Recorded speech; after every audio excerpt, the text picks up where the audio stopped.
right. Let's make this money.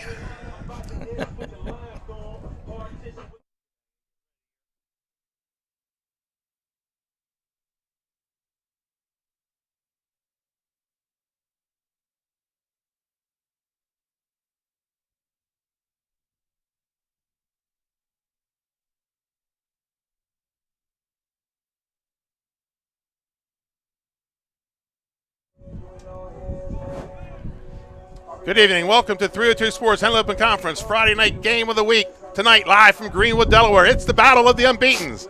As number 5, Archmere Hawks, 4-0, take on their first ever trip to Raiders Stadium to take on the number 1 Woodbridge Blue Raiders, who are 4-0. Good evening, folks. I'm Benny Mitchell, and you're watching the Soto Concepts pregame show with Benny Mitchell and Jim Tack. Tonight, we have a non-conference battle between two top 5 teams in Division II.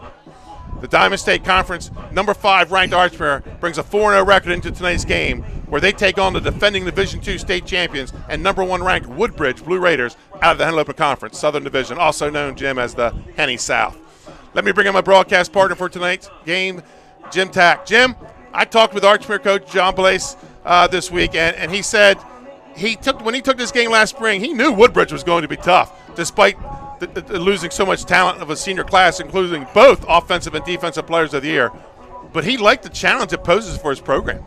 Well, Woodbridge, with such a great team last year, they obviously got some big leads on people, so those kids got time. And they also are used to being around big games. Woodbridge, they're going to run the ball. I was impressed with the blitzing that they did on film. I'll be interested to see if Archmere is going to force them to pass and bring 8 people up in the box and force them to do something that they don't do a lot of. Doesn't mean they can't do it. Archmere, they're going to throw. They better be ready when they're throwing to pick up some impressive blitzes from the linebackers at Woodbridge. When you talk about Archmere Hawks, you have to talk about the history of the program. And 12 times they've reached the state finals, winning the Division II title in 79, 80, and 82. They appeared in 8 straight title games from 1979 to 1983. And when you talk about Archmere, you talk about tradition. The Hawks are a lot like Woodbridge, being hard hit by graduation, including their star defensive lineman, Mitch Moyer, who's now playing at Columbia. But small schools find ways to keep programs strong, and that's what fourth-year head coach John Blaise has done. Senior Tom Carney switches roles in 2019, moving from wide receiver to quarterback this year for Archmere. Okay, they have a big physical quarterback that you just referred to. He can throw and run. And with Pinto and DiGregorio as his targets, the quarterback has come up with over 1,200 yards of total offense in a balanced attack. This is our second glimpse of Woodbridge this season. The team graduated their entire backfield and most of their defense. But just 4 games into the season, the tandem of Tyrese Cannon and Jaquan Massey have combined for 986 yards and 8 touchdowns. First-year head coach Jed Bell has simply just plugged new guys in, filling the void of graduation. Last year it was Richard Massey. This year it's Jaquan Massey. As I said jokingly in week 1 at Woodbridge, it's next Massey up, but it turns out to be reality. And a sophomore with 36 tackles. I mean, they have some good people. Jaden Bacon, 3 interceptions. This is a real good defense, one of the better defenses that I've seen in this area. They attack and they can run. All right, we'll be back in a moment, folks, with our players to watch. But first, tonight's game is a battle between 2 unbeaten teams, and it brings all the excitement and fanfare that top 5 game is meant to have. But tonight is also a somber night as we remember Troy Haynes. Troy's best known for his 2 state championship runs as the Blue Raiders quarterback. But Troy Haynes was much more than just a QB. Troy was a son, a brother, a teammate, a player, a friend, and most of all, a warrior. He was told early on in his diagnosis with stage 4 kidney cancer that he had little time to live, maybe just weeks. After an initial surgery in the spring, it was in June that Troy attended his high school graduation. His biggest concern that day was to stand from his wheelchair and walk across the stage and receive his diploma. Why? Because he wanted people there to know that he was okay. This week, as I prepared for this broadcast, each time as I thought of Troy, I wrote down words that describe him. Humble, smile, confident, winner, fearless, inspirational, warrior, and selfless. Selfless is the one that stuck out most to me. When interviewed, he always complimented his teammates and his coaches, and he never took credit for himself. At the age of 18, he faced this battle with cancer. He never showed sadness or sorrow for himself. Instead, he placed the fear and worries of others before his. For that, he will forever be my hero. On behalf of 302 Sports, we extend our condolences to the Haynes family, the Woodbridge Football program, the high school staff and students, and the community that supported Troy over the past 5 months. Godspeed, Troy Haynes.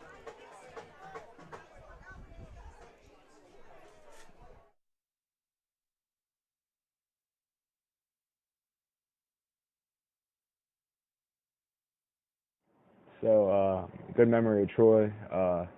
This past state championship, you gotta understand Troy's a real calm, relaxed guy. He's not one to, do a whole lot of celebrating, not real hyper, always be the last one to come out of the tunnel, not a big, show guy. And or on the bus riding back home from the state championship, and he would just not sit down and be quiet, just constantly just like yelling, jumping around. And I remember Coach Bell saying, "Troy, sit down." Like, he was just constant the whole bus ride home. And everyone was just like, "Troy, like, what are you doing?" Just like punching on the seats, just going crazy. And it was just so like out of character for Troy. But, he definitely put a smile on our face, and that was a really good memory of Troy I had. I am Scott Kammerer of Sodell Concepts. We have 8 locations, a catering company and a food truck right here on the Culinary Coast in southern Delaware, and we'd love to see you at one of our locations. Fish On and Lewis in the Villages of 5 Points. Lupo Italian Kitchen on Rehoboth Avenue in downtown Rehoboth, serving homemade pasta. Papa Grande's in downtown Rehoboth. Our treetop deck has the best happy hour around. And Matt's Fish Camp, located on Route 1 in North Bethany Beach, your classic seafood chef. At Sodell, we believe in beautiful, simple food and making the world a better place. See you soon. Hi, I'm Scott Kammerer of Sodell. Hi, I'm Scott Kammerer from Sodell Concepts. Sodell Concepts is an award-winning restaurant group on the Culinary Coast with 10 locations. We're a chef-driven group. Come check us out. See you soon. Sodell Concepts believes in the vision of our founder, Matt Haley: cook beautiful, simple food, develop the people we work with, and make the world a better place. Sodell Concepts on the Culinary Coast with 10 locations from Lewis, Delaware to Fenwick Island. Come check us out.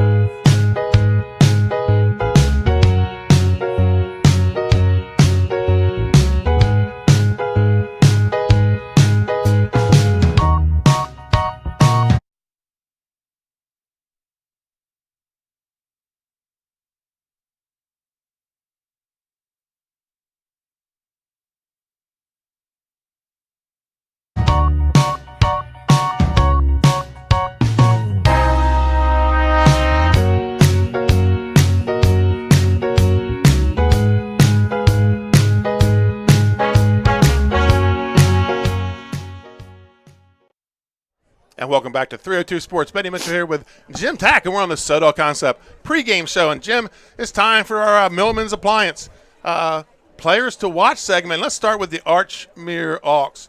And 3 guys we're going to talk about. Number 1, and you just mentioned watching the pregame, number 19, Tom Carney, the quarterback. Yeah, he has a great release. His rushing numbers aren't impressive, but you got to understand that whenever he's sacked or tackled behind the line of scrimmage, he's going to use all. But he has run the ball 39 times and passed 35 out of 61 for 617 yards, 6 touchdowns, 5 interceptions. Offensively, I think he's the most productive player on their team with over 700 yards of offense. And next, number 35, Matt DiGregorio, tough on both sides of the ball. Absolutely. Tough safety, 6'2", has range, 27 carries for 199, 7 receptions, but there you go, for 195 yards. So he's one of his targets, a good, solid football player. And the final Archmere Hawk we're going to talk about is number 41, Matt McDougall, the fullback linebacker, 6'1", 170.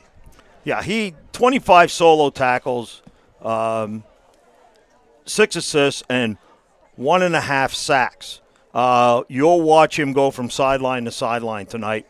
Another good, solid player, and he's going to get his work tonight with Woodbridge running the ball. All right.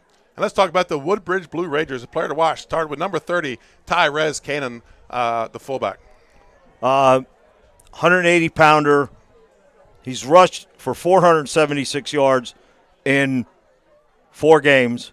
No receptions, 3 touchdowns this year. So, again, he's their grinded inside guy. And their scat back, they're the guy that gets things done here. 5 touchdowns. It's Jaquan Massey, number 3. He's one to watch tonight. Yeah, 44 rushes, 324 yards, a lot of speed. Loves I think he's going to be one of their targets out of the backfield, to be honest with you, with his speed. If they're going to go to throw, which I really think Archmere is going to have to stack the line of scrimmage and force them to throw, you're going to see him squirt out there.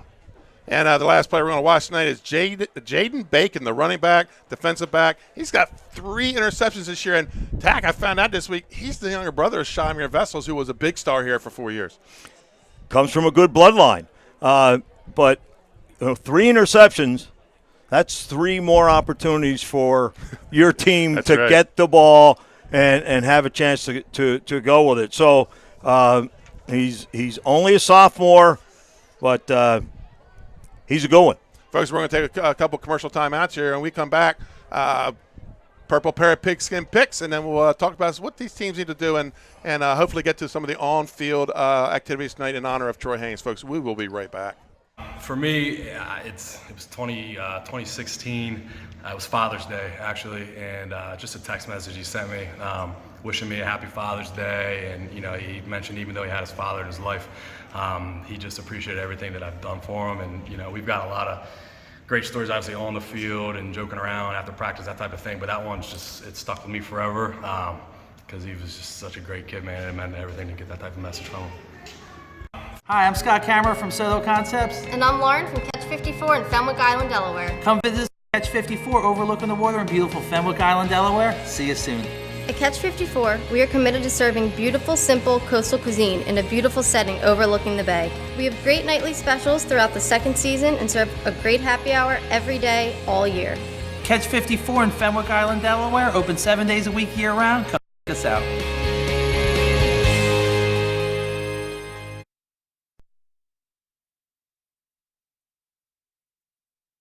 And welcome to 302 Sports and Week 5 of the Purple Parrot Pigskin Picks, brought to you by the Purple Parrot Grill, 134 Rehoboth Avenue, second block Rehoboth Avenue, and before you get to the beach. Trey, Week 5, halfway through the season. Before you know it, you guys are going to be rolling out mats. We're going to be in the wrestling season soon where I come to town. Something has to give here. Both teams are 0-3. I'm going to go with Seaford at home. Yeah, 0-3, a tough start for both teams. Seaford at home and homecoming, I like Seaford too. Some non-conference games. Wilmington Friends is coming even further south this week. We had them last weekend at Lake Forest in Felton.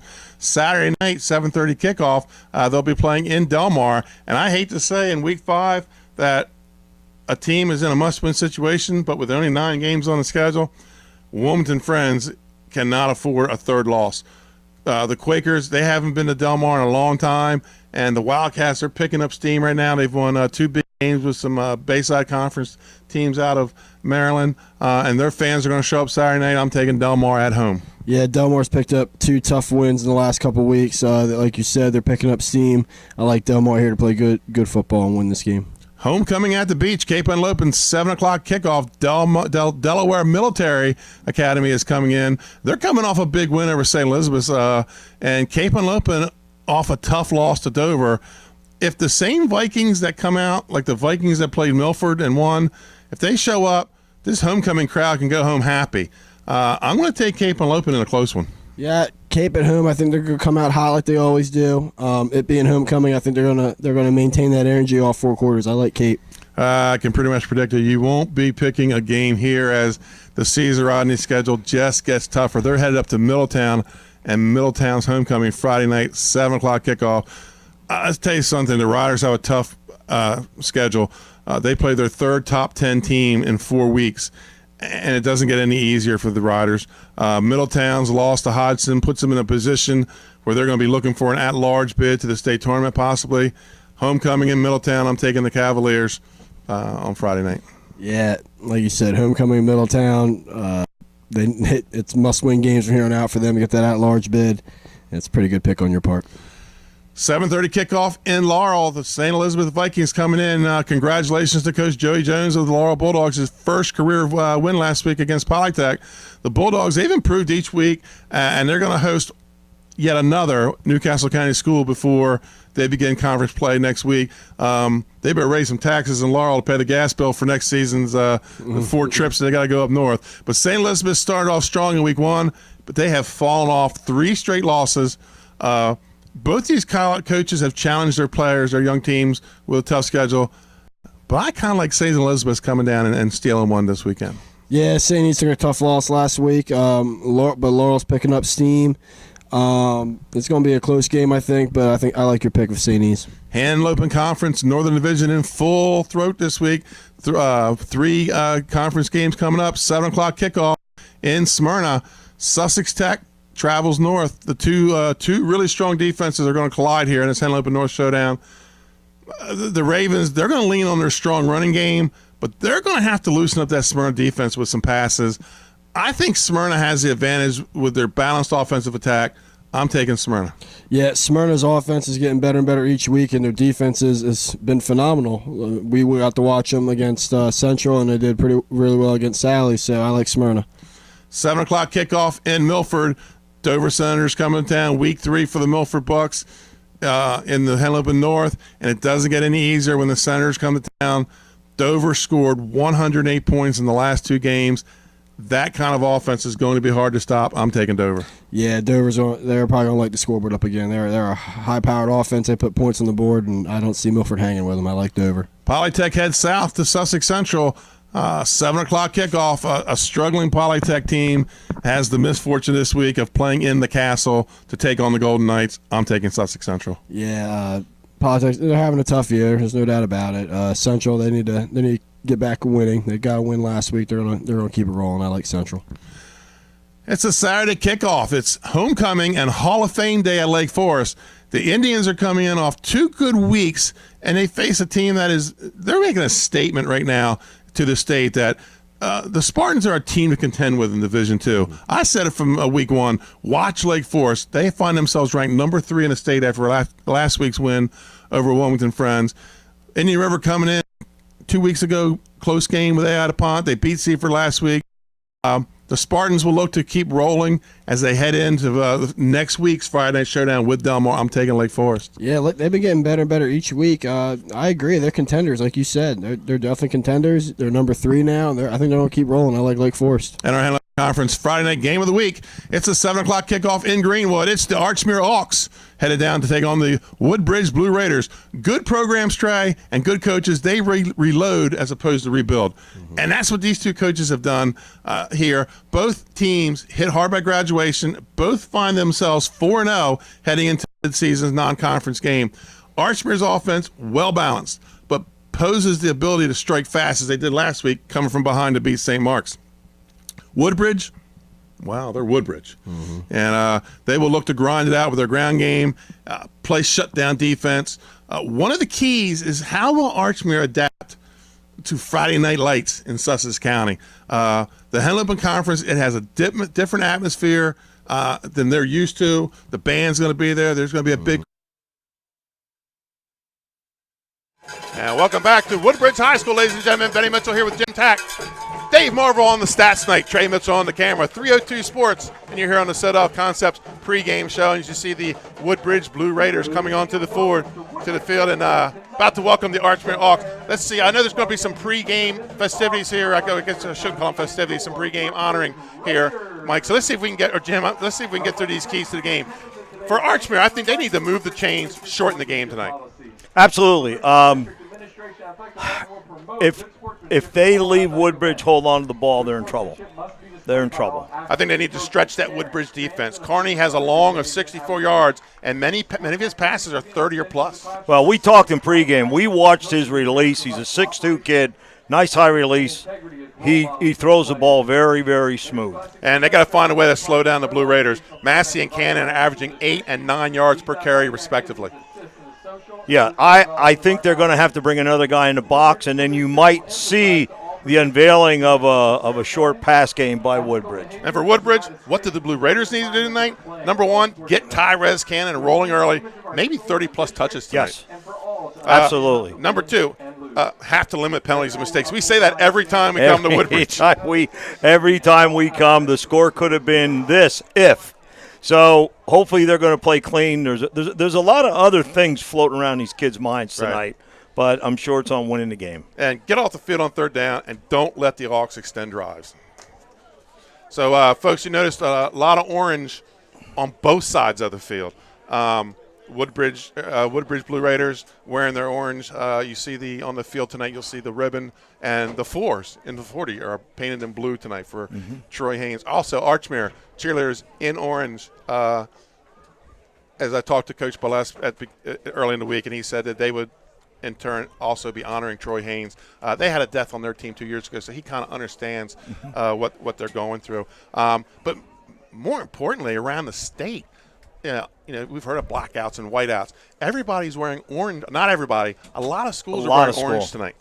And my understanding is for the services on Sunday, they've requested that any players that come wear their jerseys. And it's a movement across the state. This young man is who he is because of how he reached out to others. And you're seeing the results of who he was tonight. After the coin toss, folks, we're going to stop talking because it's not about us. Tonight it's about Troy Haynes as they honor him. They are going to do some pregame activities going on and honor this young man. And we're going to shut our mics off and let the public address announcer do the talking, and we're going to do that right now. After the coin toss, Woodbridge has won the toss, is elected to receive to start the game.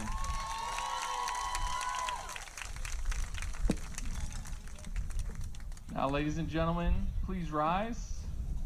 For the presentation of colors of the greatest nation in the world, please remain standing until the colors have left the field.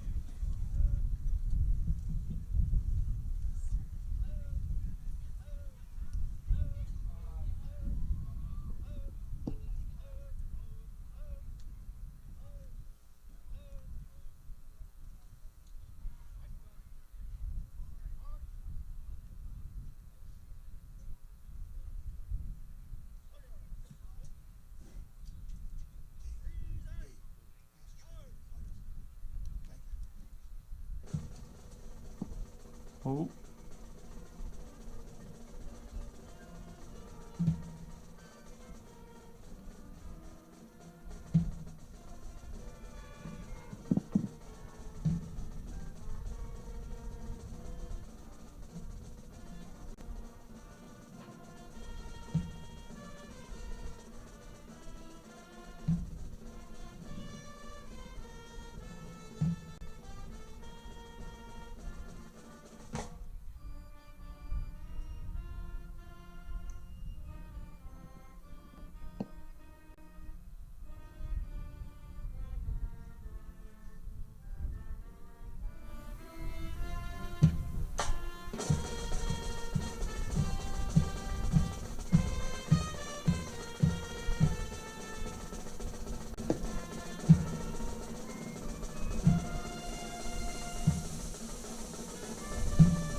Ladies and gentlemen, at this time we would like to recognize tonight's honorary captain, number 4, Troy Haynes.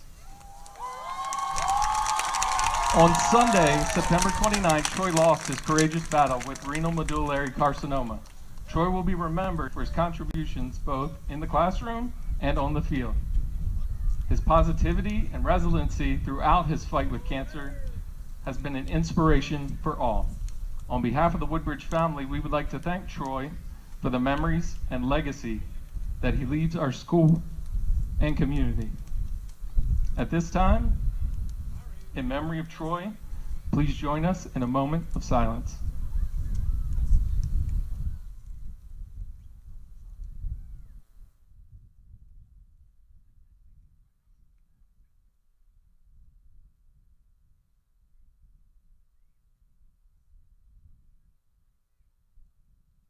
Thank you. And welcome back to 302 Sports and Friday night's HENLOPEN Conference Game of the Week. And Jim, touching moment there as both teams got together for the national anthem. Yeah, and quite a few people wiping their eyes right now. And, you know, my hat's off to this Woodbridge crowd. You could have heard a pin drop, Absolutely. literally. Absolutely. It was what a great honor for them. Big show of respect for number 4, Troy Haynes. And now it's time for football. Woodbridge, they won the toss. They're taking the ball, Tack. They're a defensive strong team, but I think they're saying, hey, we got a running game. We're going to show it off here right off the bat. I think they want to get their aggressiveness out. And also, we've talked about 4, and it just happens to be October 4th. Absolutely. Today. So when you people think that there are coincidences, I don't feel that way. Right, I agree. And I forgot our wind screens on our mics. So, folks, you probably are going to hear a little bit of wind through the mics tonight. I'm sorry. Coming down pretty good. Well, it blows and it stops and it blows and it stops. And so here we go. On the kick is number 16, Christopher Albero. And Archmere fans, I'm going to do my best. Due to all the pregame stuff going on, I didn't get a chance to get some of these pronunciations.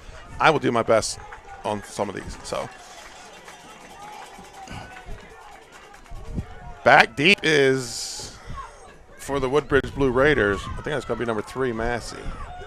Oh, onside Go kick. with the onside kick. So Woodbridge, they're going to get the ball at midfield. I'm sure Coach Blau, I'm up here, he's down there, but I don't know. I want to get these guys half a field. Yeah. But we're going to find out because this Archmere defense is pretty darn good. 10 from about the 47-yard line. So 1st and 10 for the Woodbridge Blue Raiders at their own 47-yard line. Under center, Dalton Purdue, number 8.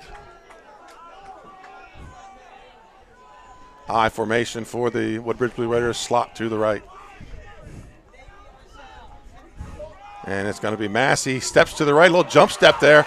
And he's got some running room. He's out close to a first down, and he's going to have the first down. Jaquan Massey with about a 12-yard run. Nice kick out bounce by Massey. Very, very good. Gets the ball down to the Archmere 40.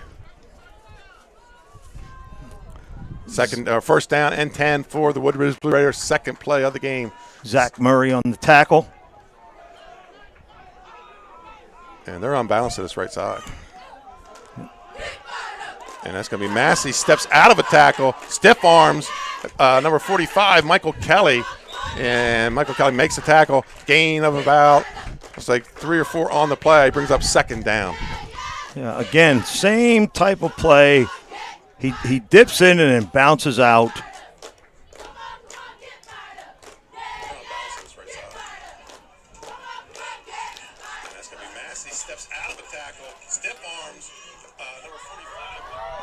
Second and 6 for the Blue Raiders.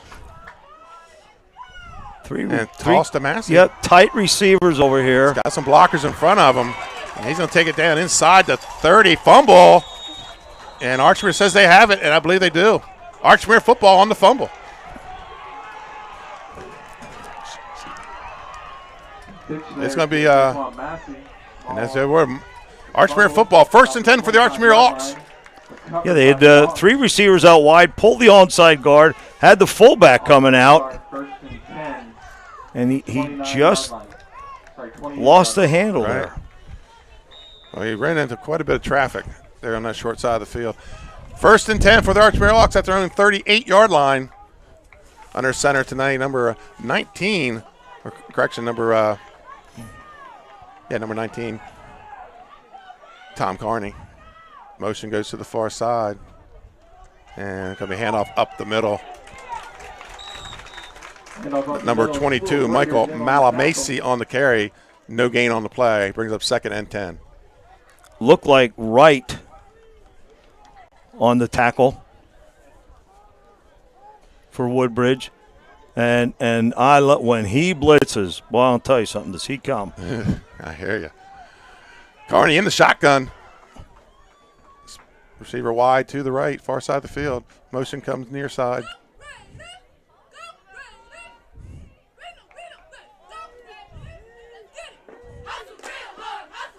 And it's going to be an inside handoff. Inside zone. And there's a whole bunch of Blue Raiders there. Looks like maybe a yard on the play or none. It's going to bring up a 3rd down and long for Archmere. And Carney's fit for 3rd and long. You know, he's absolutely. No gain on the play. 3rd and 10 for the Hawks. No gain on the play. Brings up a 3rd down and 10 for the Hawks. Bacon on that last tackle. I'm telling you, their linebacker crew just steps in. Mm-hmm. Shotgun formation for the Hawks. Trips to the far side of the field. And going to throw a little bubble screen. Bounces up. That's the number 81, Sanjay Long. And he may have lost yards on that play. This Woodbridge defense, they stand after the turnover. They run to the ball well. Pretty sure that was Newton on the tackle that time. No gain on the play. 4th and 10, and Archmere will punt it away. Massey will drop back to receive the punt for the Blue Raiders. Yeah, and Massey was involved in that. That's an interesting move. There's 2 guys moving.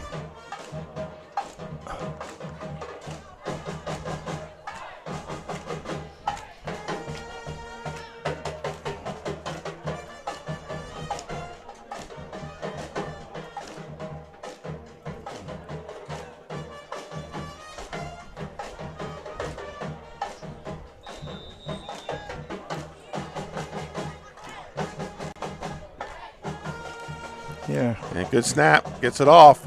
Low punt. Bounces at about the 40. He's going to be taken by Massey at his own 30. Guy misses. And he's looking for some running room up the right side, back up the middle, makes a cut. And he's going to get it back to about his own 48-yard line, where Woodbridge will take over 1st and 10, their 2nd drive of the game.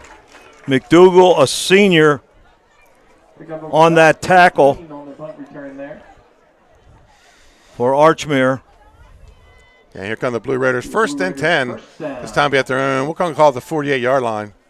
And second possession starting at midfield. And they're going to go slot to this near side. Well, I think they have a tight end over here also, Ben. Yes, they do. You're right. And a back to this side. That's going to be Cannon up the middle. Yep. He runs through people on that one. He gets it down to about the 45. Gain of 6 on the play. Brings up 2nd down. His first touch of the game. Massey, first 3 carries. Checking in number 6, Kenny Newton. That was Albero on the stop. Gain of 6. 2nd and 4 for Woodbridge. Purdue bringing the play in from the sideline.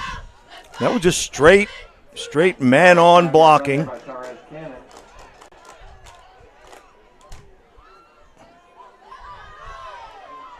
I formation this time.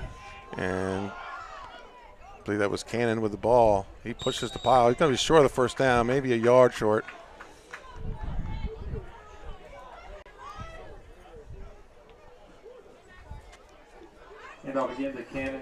And he's going to be about a yard short of the 1st down. That was Cannon on the carry. And bring up a 3rd. And it's going to be a long one for the Blue Raiders. Probably 2-down territory with their offense. I don't think they'll need it.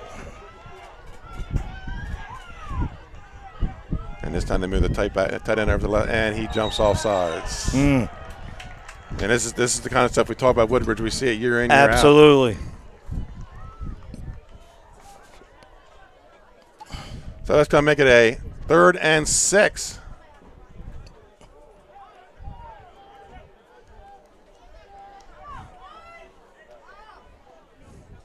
Ball will be at the Archmere 47.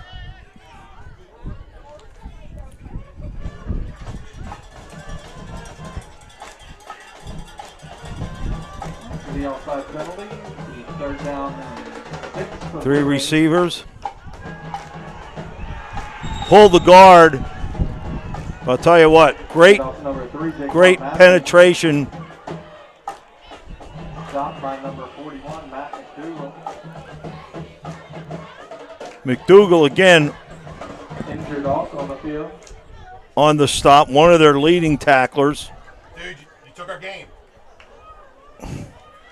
I'm telling you, I'm looking at Pat in the public view. Okay, you got it?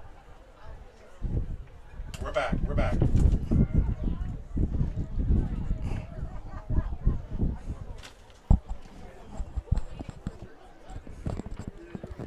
And we have internet in place. All right, folks. We had a little YouTube issue where it stole our game and sent it to the Up North game, but we're back on our game here on 302 Sports. And that's number 51, walking off under his own power, William Van Bell. Van Bell, a senior.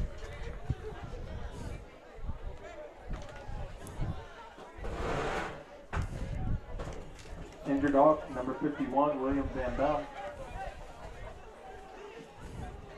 After the So Woodbridge on the punt. there, 4th down and top 10 for the Blue Raiders. Oh, they brought a bunch. He barely gets off high floater. He wants to call a fair catch, calls it late, and going to get it. So it's going to be 1st and 10 for Archmere. Sean Cox down there covering the fair catch for Woodbridge. But there was pressure up inside.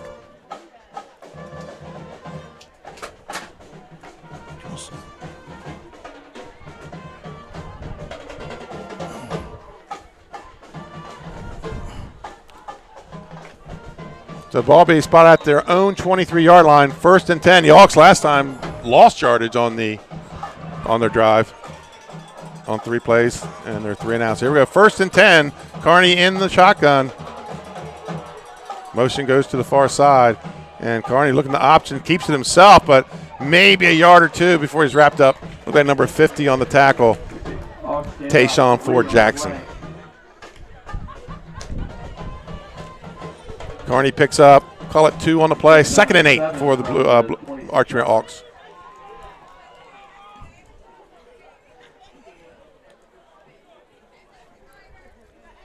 Tayshawn, tremendous job of just getting off the block, controlling the line of scrimmage, then got rid of the blocker, made the tackle. Archmere in the shotgun, 2 backs. Carney drops back, looks left, under pressure, sacked! Oh, there's the blitz And we were talking but about. Call him down. That was number 33, Wyatt Wright on the sack. And Carney ruled down. And, I mean, Carney couldn't move. He was in there so quick. And he's had 2 sacks earlier in the year and 4 tackles for loss. Well, you and I had talked before the game. When he takes off, he's at full speed in about his 2nd step. Yep, you're right. 3rd and long, about 3rd and 16 for the Archmere Hawks.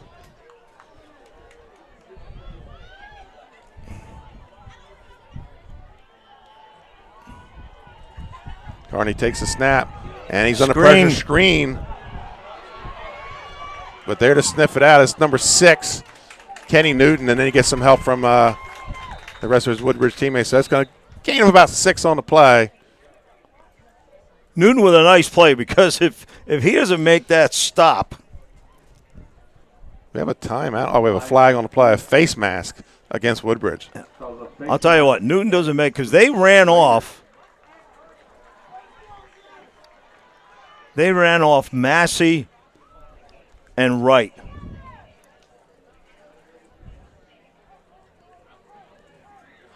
Penalties. So it's going to be a 5-yarder, so it's going to bring up a 4th and 5. And I think in this territory, this may be right now early on game of field position. I imagine Coach Blaise is going to punt it away. And I'm wrong. And they're not. They're going to go.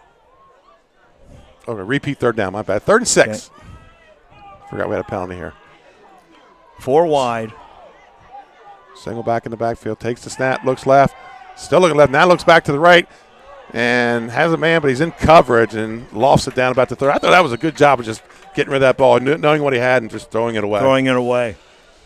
Tell you what, but with this Woodbridge speed, you better throw it far. And look, they're playing bump up here and knocking off the receivers and just not letting them get into a flow. Right. That they can't get to where they're normally at. I think if you're playing cover 3, they're probably going to run 8 yards and give it. Woodbridge looks like they're in a man set. Archmere putting it away. Back is Massey.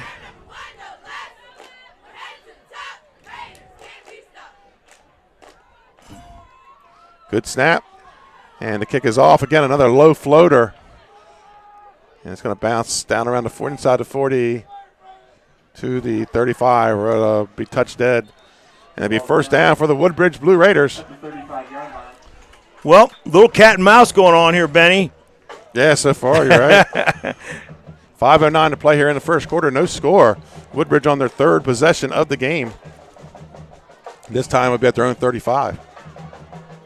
And, so far a fumble and a penalty on third and 5. Yeah, that first drive, the way it looked, they were way. Absolutely. 3 out wide again. And I backfield. Massey on the carry, and he takes it across the 40 to about the 42-yard line, bring up second down. Yeah, he gets in there so fast. Lucarelli, a 10th grader, number 82, on the stop. Good push up front that time, I'll tell you what. For Persian 4:30 play here, second and 4. And Massey again showing a little play action fake there off of that handoff. You might be seeing Woodbridge releasing the ball here in the near future. Not have had much on that. No gain on the play. Actually, a loss of 1.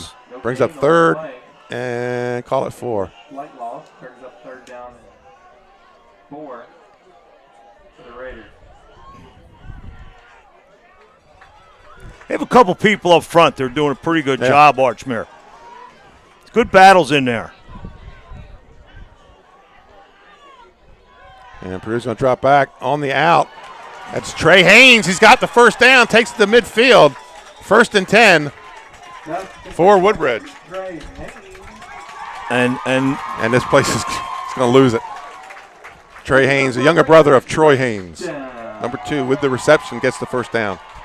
Something we talked about. They have not thrown a lot, but they've found that pretty good down defensive front. 4 wide, and that's going to be out to Massey. Makes a guy miss, and he's going to lose about a yard on that play. Brings up second down. They line up that time in that 2-by-2. Yep, a little quick screen.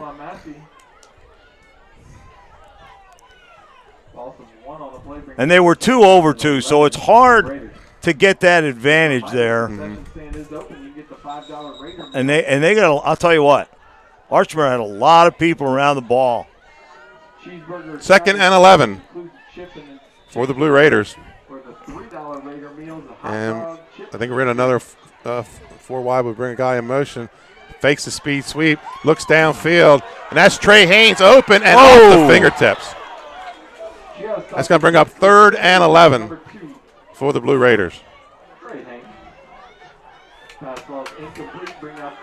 They threw that pass earlier in the year against Caravel. It's a good-looking ball. Brings up again. Third and 11 as Purdue brings the play in from the sideline.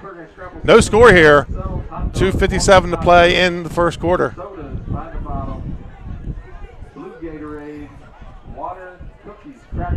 And Woodbridge going to a little pistol formation. And it's going to be a toss to Cannon. And looking for some blockers. Makes a couple guys miss. And he's going to be close to the first down, but I believe he's going to be about a yard short. Brings up fourth. Actually going to be 3 yards short. Going to be fourth and about 3. See what Coach Jed Bell dials up. Is he going to punt him? It doesn't look like he's going to go for it. De Gregorio in there on the stop. Big splits up front for Woodbridge. Back in that pistol. Toss to Massey. Toss, good play.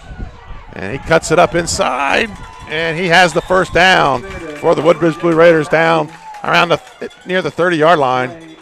Across the 35-yard line for Raiders first down. I think that's their third first down of the game. I mean, they're moving the ball. It's just penalties and the fumble. Yeah, you're right. 82, Lucarelli on the stop, but they pulled the tackle out around, had the backs leading pretty quick. And they're not nutsing around with the snap count. They're getting up there and they're going. And I think they're catching Archmere off guard a little bit. They're going to take a timeout, Archmere is, and we're going to take one with them, folks. We'll be right back.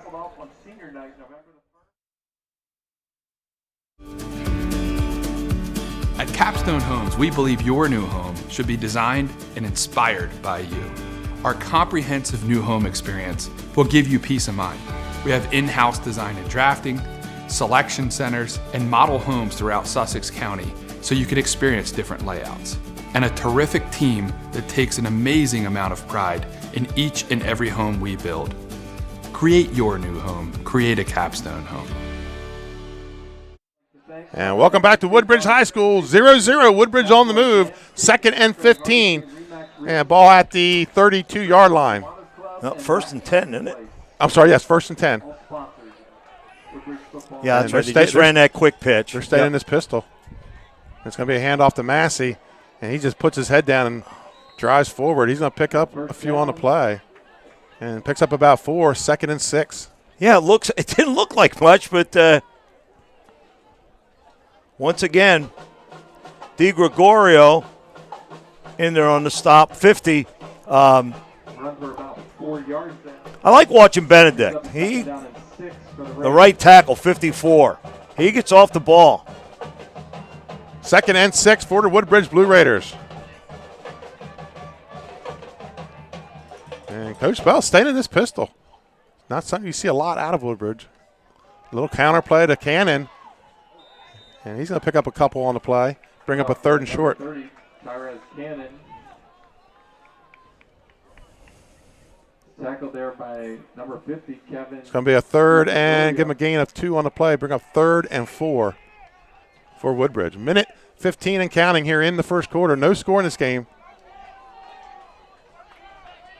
This is Woodbridge's 3rd possession of the game. 3 for the Raiders.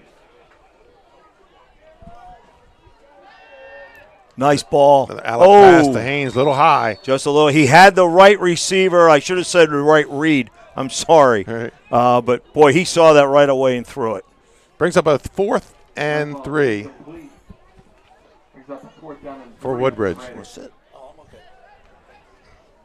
Purdue brings a play in from the sideline. Under a minute to play here in the first quarter. Now, the one thing, Archmere's really playing off.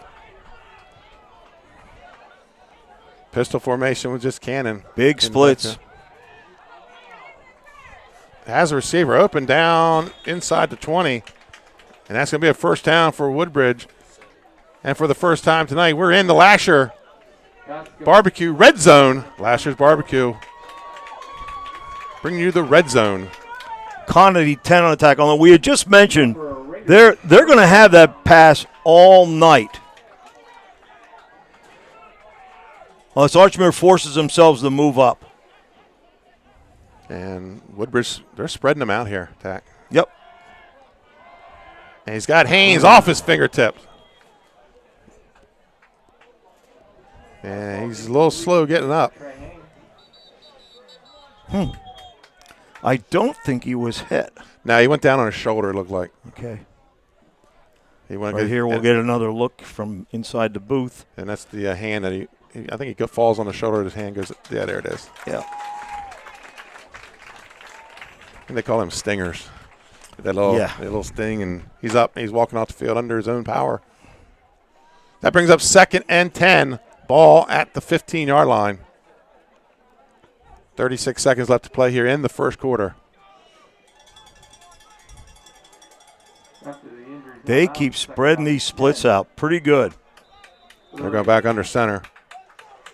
And it's going to be Massey, left side, and turns it up inside. Picks up a few on the play. Brings up 3rd down. Took a gain of about 4 on the play. Yeah, it's amazing. They're creating some great running lanes.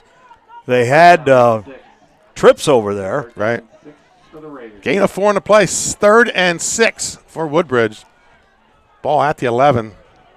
And Coach Bell going to get one more play off before the quarter ends. Cannon. Oh, it's going to be a bootleg with Purdue.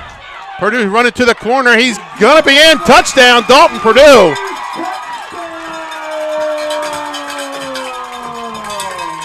Dalton Purdue and the Woodbridge Blue Raiders. They strike first here, Tack.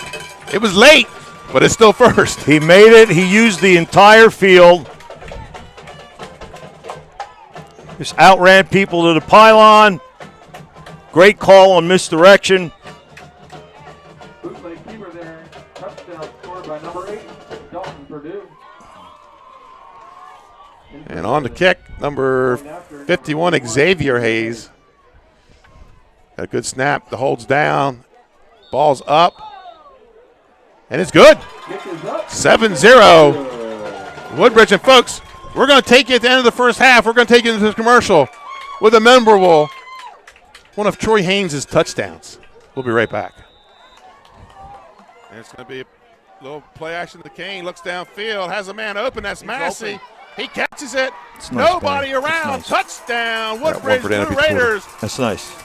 Woodbridge strikes first. I'm serious. That's a good job. What a nice play action fake. 58 yards. Play action fake. Drew up the second. Hi, I'm Scott Kammerer from Sodell Concepts. We're at Preston Craft. They've already thrown Has more a man passes open. That's in this Massey. quarter, I think, than they He have all catches year. it. Nobody around. Touchdown. Woodbridge Blue Raiders. Woodbridge. Come check us out. Located just south of slinging the around movies there. at Midway on Coastal Highway, Crust & Craft specializes in wood-fired pizza, homemade How many pasta, fresh salad, receptions do they have and so unique far, Dave? appetizers. How Crust many & Craft receptions also do they has an have? extensive beer line, local and award-winning craft beers. The culinary team prides itself on using fresh ingredients and serving beautiful dishes. Crust & Craft open 7 days a week, lunch and dinner on Coastal Highway in Rehoboth Beach, Delaware. See you soon. Hi, I'm Scott Kammerer. And Yeah, they've only had 3 so far all year. welcome back to Woodbridge High School. Woodbridge kicking off with a 7-0 lead as Dalton Purdue takes it in the end zone.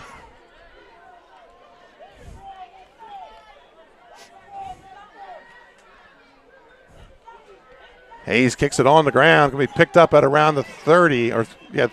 Oh! Big hit. Not sure who that was. A little too close even for my binoculars. Well, Wright was in there.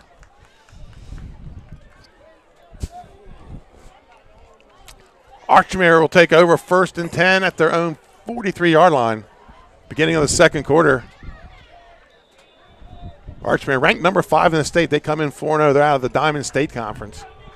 So after kickoff, be 1st and 10 for the Hawks from 43-yard line. And Carney's going to stay in the shotgun. Motion to the far side. And a little counterplay to number 32 or 22, Michael Macy. And off number 32, James Pinto. I'm correcting 32, James Pinto. Had it right the first time. Gain of 3 on the play. He's up a 2nd down and 7. It'll be a 2nd and 7. Now Archmere coming to the ball a little quicker than they were in the first quarter. And it looks like they're calling a plays from the sideline. And I have Wright again on the stop.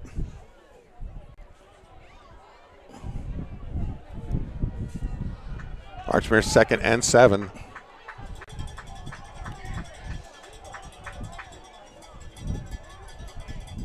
Oh. And they're going to catch a Blue Raider in the neutral zone. That's number 9.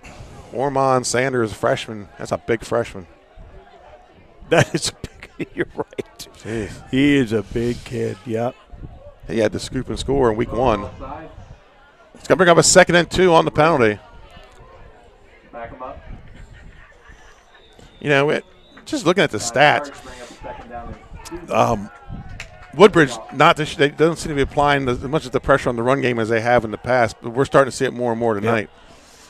Yep. Not as many tackles in the backfield this year as in past years. And fakes the counter, little play action. He's got a man open on the right side, but he doesn't have time to look for him. Yep, guess who? Wright was in there again. He'll get half of it. As was number 50, Tyshawn Ford, Jackson Ford. So a loss of 7 on the play brings up 3rd and 9.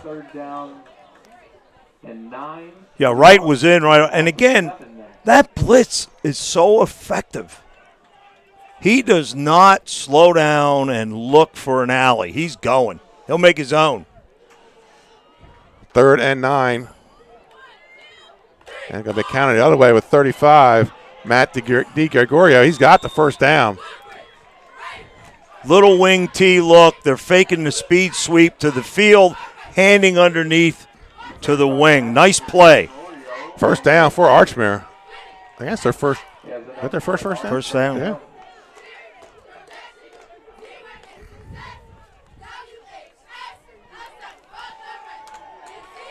Bacon came over to make that stop, or he was going to still be running.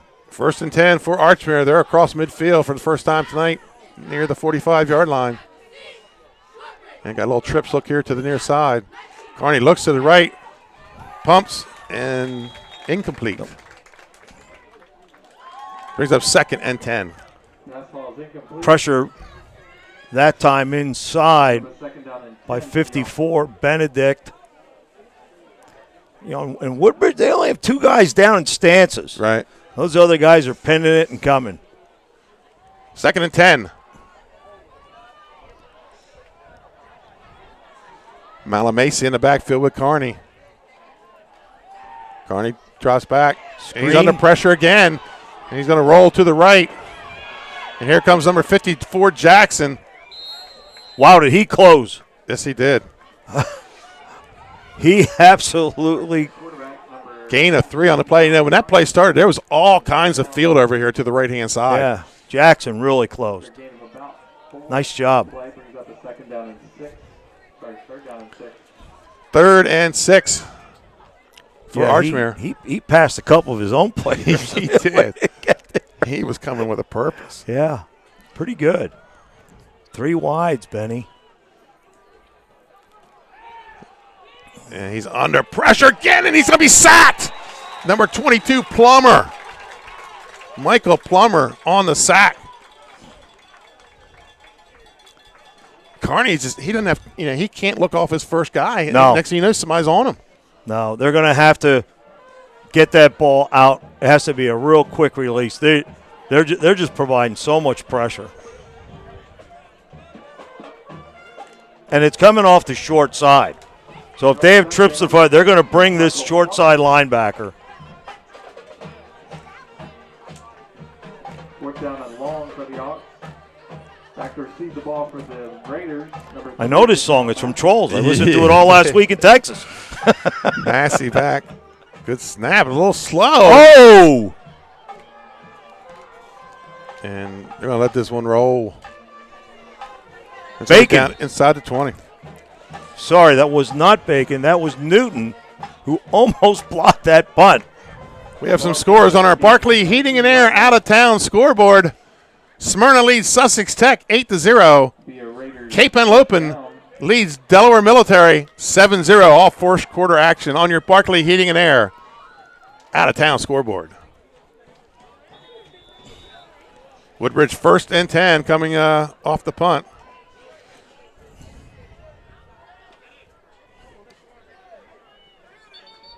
And we're going to get a whistle. Timeout. Yeah, they're in a Archmere, and we're going to take one with them, Tag. We'll be right back after this timeout. My favorite Troy Haynes moment was all the times that he would come into my office at the school and we would just sit and talk about life in general, and he always had a smile. That's what I loved about it. Thank you, Troy. Congratulations, Dover Federal, on 60 years in business in Delaware. You've been by our side since our doors opened. Thank you so much for giving me a call on so many years ago when I had no credit. You helped our business grow into what it is today. As a military family, thank you for supporting the financial needs of servicemen and their loved ones. Happy anniversary, Dover Federal Credit Union. Happy anniversary, Dover Federal. Thank you. Thank you. Local people. And welcome back. 1st and 10 for Woodbridge. Coming off the Archmere time. That's 2 Archmere timeouts already this half. Purdue under center this time. Play action, looking to the right. He has a man open. That is number 7. Oh, and drops the ball as he trips.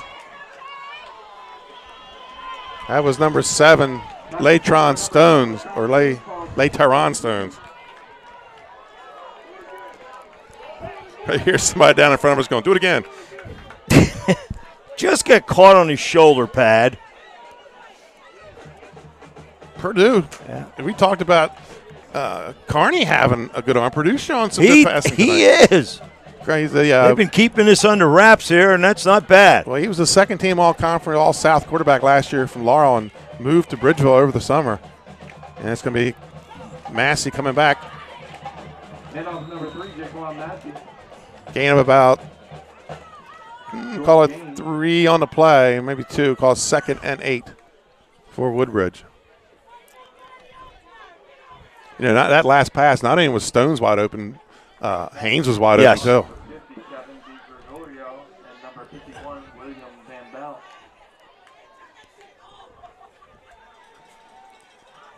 Third and 8 for Woodbridge. And normally I would say they're not made for this, but they're showing tonight they are.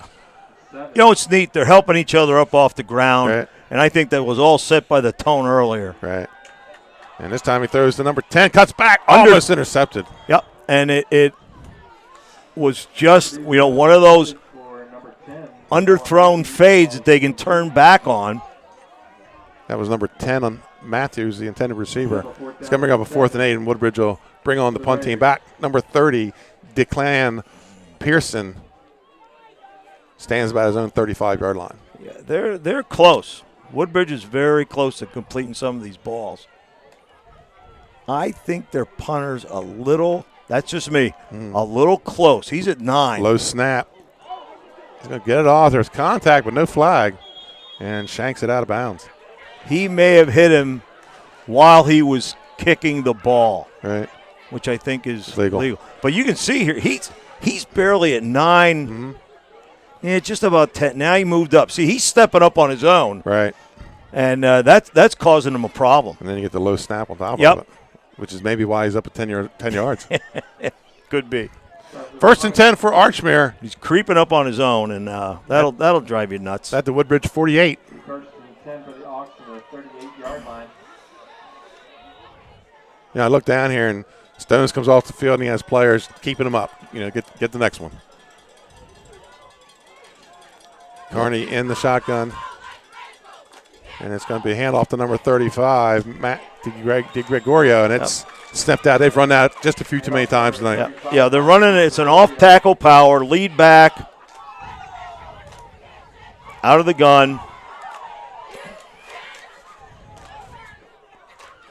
A loss of 1 on the play brings up a 2nd down and 11 from the 39-yard line. 2nd and 11.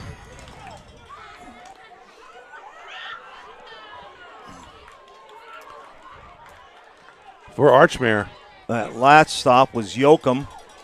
Trips to the far side. And ball's on the ground. Ball's on the ground.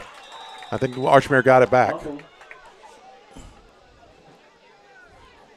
He never got that from the handoff. Nope.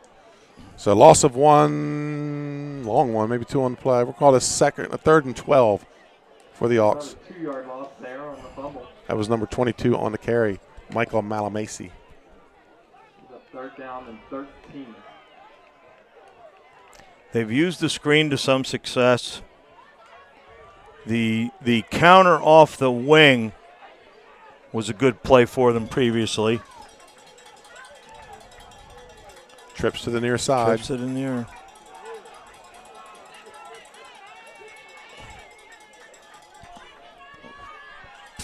They may have just changed play. Motion up the middle, nothing there. You're right, Benny. He did change the play. Yeah, that was number 50 on the tackle for Jackson. It's going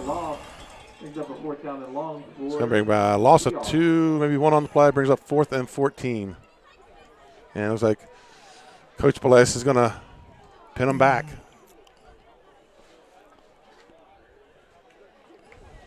Keeping most of their defense out there for the return team, especially in this area. It's on the other side of the 50. Massey back to receive the punt. Back to receive the punt for the Raiders, number 3, Jaquan Massey. They're coming. Gets off this time a high floater, but it's short. And going to be covered. First down for the Blue Raiders. McDougal on the cover for the Auks, who you told me is a non-flying penguin. Flies underwater. Flies underwater. Yeah. How do you fly underwater? Isn't that called swimming? Yeah, well, that's what it said. So it uses its wings underwater. Okay, yeah, I was on Wikipedia today. I'm thinking, what is an auk? Well, it's basically the northern penguin. North. I think it was northwest. They said. Yeah. Learned some more today. There's a huge splits. Well, they've been trying to open them, and they're back to that pistol formation. They're going to toss to Massey, left side. He's got a couple blockers out in front of him, cuts it inside. What a cut. What a cut. Got it beat. Massey down the Don't sideline. block. No flags. Touchdown, Jaquan Massey. And he went, where did he start that at? Wow.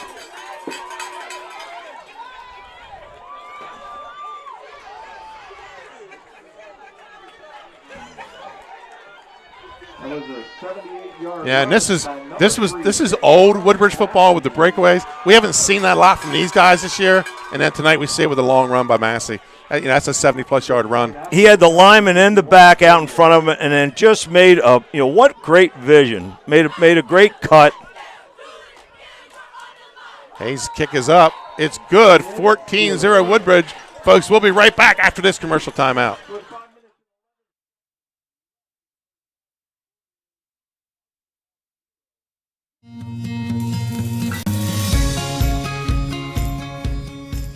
Hi, I'm Scott Kammerer from Solo Concepts. Solo Concepts is an award-winning restaurant group on the culinary coast. We're a chef-driven group. Come check us out. See you soon.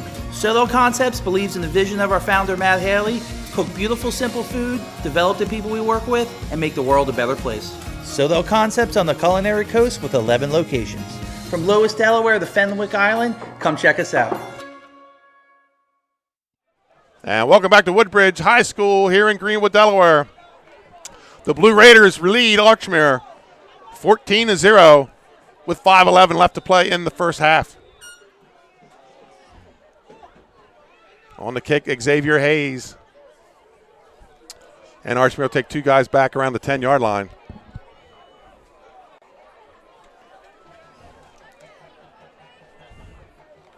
Wright, number 33, has made the last two tackles on special teams. Let's see if he's the ball at about the 21. And that's going to be number 10 and number 44, I believe, on this one. Ball's returned up to the 36-yard line. That's number 44. First time we called his name tonight. Ellis Cannon, sophomore. And number 10, Noah Matthews, sophomore. 5:04 to play. 14-0 Woodbridge here. Second quarter. Yep. Archmere takes over 1st and 10 at their own 37-yard line. Nice eye on that, Benny. He picked that right up. I went to my left and ran into the beam here. This box is a little bit. I think a couple beams in here, but I guess it's got to hold the building. But it's got to hold it up nice, somewhere. though. Yeah. It's nice. Yeah, we've been in worse. No, it's very nice. It is. It's clean. Heat on if we get too cold, too. Motion coming to the near side. He's going to drop back, look to the right, and coverage by Bacon. Yeah. So he went off of the speed sweep, faked the zone, which held people, just overthrew, but good coverage that time by Bacon. Has to be some kind of a one-liner coming out of this Bacon at some point. Well, not in a Bacon, no. Not in a town where they sell scrapple. It isn't. That's very good. Very good. My wife was after me the other day. You know the Scrapple Festival. Well, they also sell it here at the concession stands. That's right. 2nd and 10.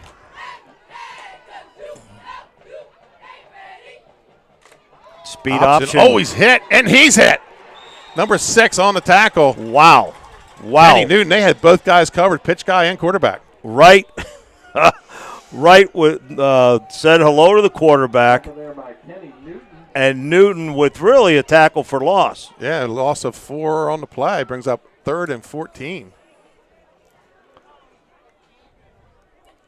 That'll get you to start looking when you're going to pitch. Nice play. Nice. This is a good defense. Trips to the near side. Carney takes the shotgun snap, and he's looking for a man down the right sideline, but he's got great coverage by Newton again, getting his body in front. Pass intended for number 30, Jacqueline Pearson. The intended pass was intended for Pearson, and Archmere's going to have to punt. Down and long for the off. And now Massey's going to be standing close to midfield this time. They've been close on. Now there's number 9, the defensive end, Ormond Sanders. freshman. Yeah, He's Sanders. He's in the middle right now. If they when he learns to put his hands up when they release the ball, there's going to be a lot of batted balls down because he's driving the guy back into the quarterback's lap. And that's just a skill that's learned with time, that when he goes to take his hand off the ball, your hand goes up. Low snap. He's going to get it off, but it's going to be short. Uh-oh. That's a get out of the way. Just to make sure probably safe. Fall on that. Yep, Sanders, we just talked about him. He was kind of – didn't know if it hit his shoe or not. He was wandering aimlessly down the block, and ball rolled up on him. First and 10 for the Blue Raiders, and they're going to start off with their best field position of the night. They've had good field position all night. They're going to be at the 42 of Archmere. Yeah, and they're going to try to pump one in here. Before the half, yes, sir. Purdue in the pistol, and we're 4 wide. 4 wide. Massey goes in motion, fakes the speed sweep, rolls to his left, and looking for a little bit of running room. He's going to take it down inside the 30, inside the 20, and out of bounds goes Dalton Purdue. Now he's showing what he can do with his feet. Very good. First down for Dalton Purdue. And that puts us in the Lasher Red Zone, Lasher Barbecue, sponsoring our Red Zone. Christopher Albero. Wow, was there a crackback block that I didn't get a chance to talk about, but there was some teeth rattled there. Wow. Back in his pistol. First and 10. And I think that maybe he missed the handoff. I think he did. Just decided to follow me. Yeah, follow that guy. Yep. Because he just found his way 75 yards last time, so that's a good guy to follow. Yes. Pickup of 1 on the play. 2nd and 9 for the Blue Raiders. Yeah, and if he gets him the ball, he's gone. There was bobbled the snap. Tremendous blocking inside. 2nd and 9 for the Blue Raiders. Ball at the 18. Going to toss out to Cannon. Jump step, a little bit of jump step there. And maybe a yard on the play. DiGregorio, the senior, their leading tackler on that stop. Gain of 1, 3rd and 8. Brings up a 3rd down and 8 for the Raiders.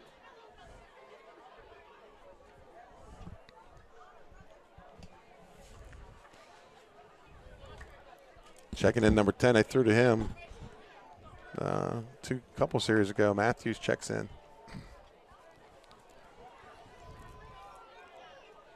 And again, pistol formation, 4 wide. And looking down the right side, he's got the first down. Can't see who he had on the catch. Number 7, Stones, on the catch. Pass is complete to number 7, Latron Stones. I think Dave Marble has the best eyes in the booth here tonight. There, he does. He does. First and 10 for the Blue Raiders. Got to the sticks. Nice play. Yeah, full house backfield. First and goal from about the 5-yard line. Ball marked at the 8. Full house set. 6, yeah. It's going to be Massey left side. He's going to be stopped. Maybe a gain of 1 on the play. DiGregorio again on the stop, 50. And here comes big Ormond Sanders checking in. So probably going to see a run play here as they bring that big body in. And he just when he moves, he takes people with him. He just pushes people back, both sides of the ball. Under 2 minutes to play here in the half. A gain of 2 on the play brings up second and goal from the 3-yard line.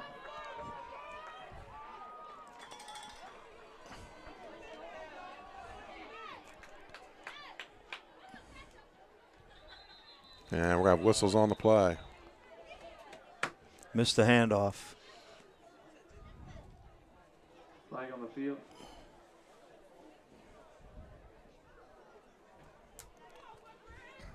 And it's going to be procedure on Woodbridge. Takes the ball back. It's about the 9-yard line. And bring up a second down and goal.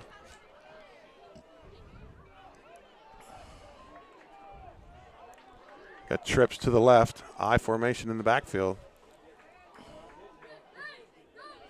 And just trying a little belly counter in there. Stopped by Domenico Anirno. Looks like about a loss of 1 on the play. Brings up 4th and goal. Or excuse me, 3rd and goal from the 10.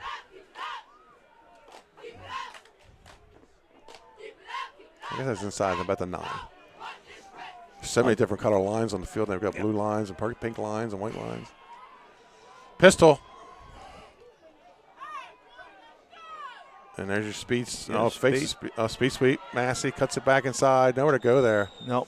Good job by the end. Turning it in. Woodbridge is going to take a timeout. And we're going to take one with them, folks. We'll be right back with more second quarter action here. Woodbridge 14, Archmere 0.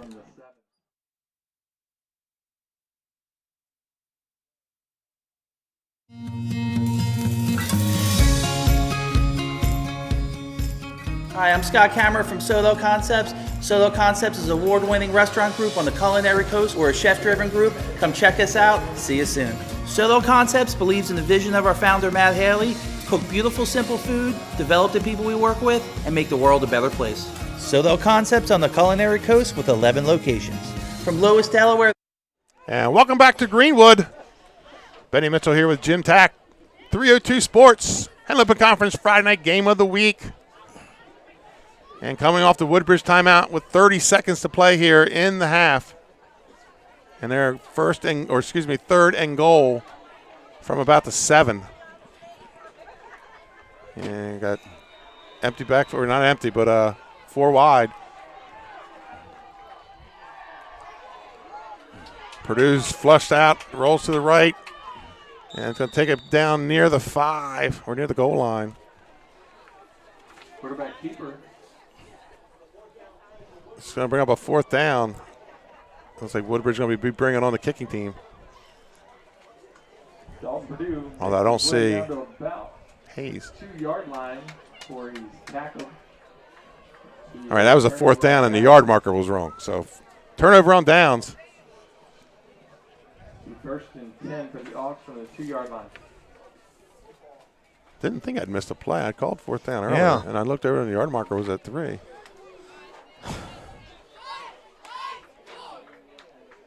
And they're just going to take a knee down here near the goal line.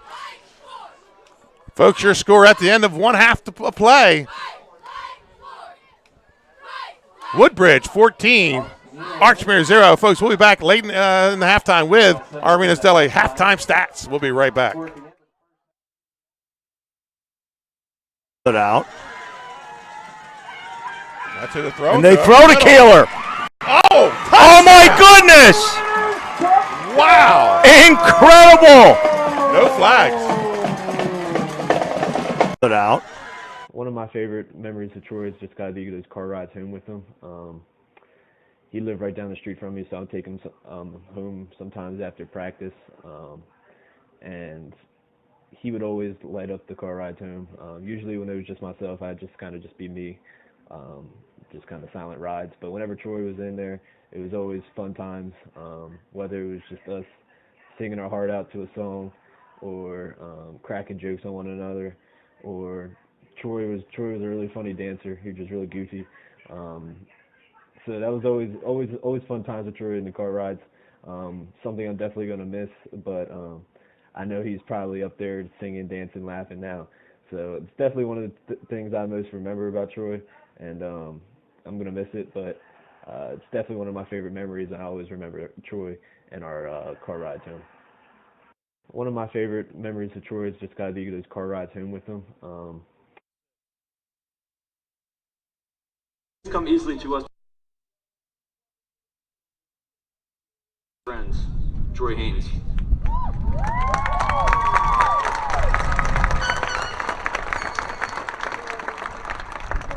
I met Troy when I was a little 5-year-old kid as we were paired together to sit on the bus. We quickly became friends over our interest in girls and sports, something a lot of boys can relate to. We rode the bus together all the way until 5th grade when I was told another bus was going to be transporting me back and forth to school. Not gonna lie, a few tears were shed that day on our last bus ride home together. It stopped us from continuing our friendship as we had plenty of time together in the classroom and on athletic playing fields. Throughout my 13 years of knowing Troy, I've watched him win. From scoring the game-winning touchdown in the state championship game our sophomore year, to hitting the clutch free throws in a basketball game, and even to hitting a walk-off against Laurel during her junior baseball season. Troy has never failed to amaze me. Throughout all these moments, Troy never showed any signs of being flustered, as he was born a winner. As many of you know, Troy was recently diagnosed with kidney cancer this spring, has been battling it ever since. Throughout my visits to see Troy, he's been nothing but positive. He's welcomed me and my friends in each time, grinning ear to ear. Troy has continued to be at the center of light and laughter, and for those of us who have had personal connection with him, we know he can light up a room with his jokes and iconic laugh. You see, even when Troy is going through such a terrible disease as cancer, he's still able to bring a smile to people's faces. Troy Haynes exemplifies what it means to be a winner, and continues to show me he is a winner, not only in sports, but also in life. I have no doubt in my mind Troy will continue to win his battle with cancer and continue to make an impact on all of our lives. The class of 2019, I'd like to leave you with this last thought. I hope you learn to win at life just as Troy has, and I hope you do so with a smile on your face and with love in your heart. Thank you, and God bless. Troy Anthony Haynes, Jr.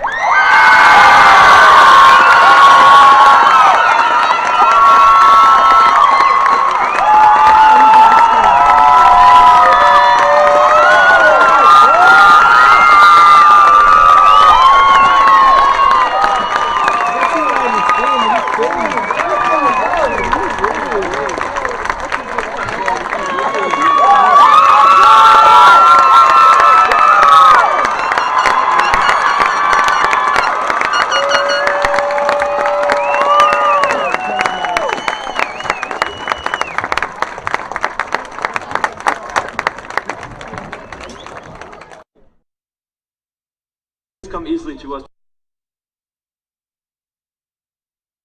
Friends, Troy Haynes.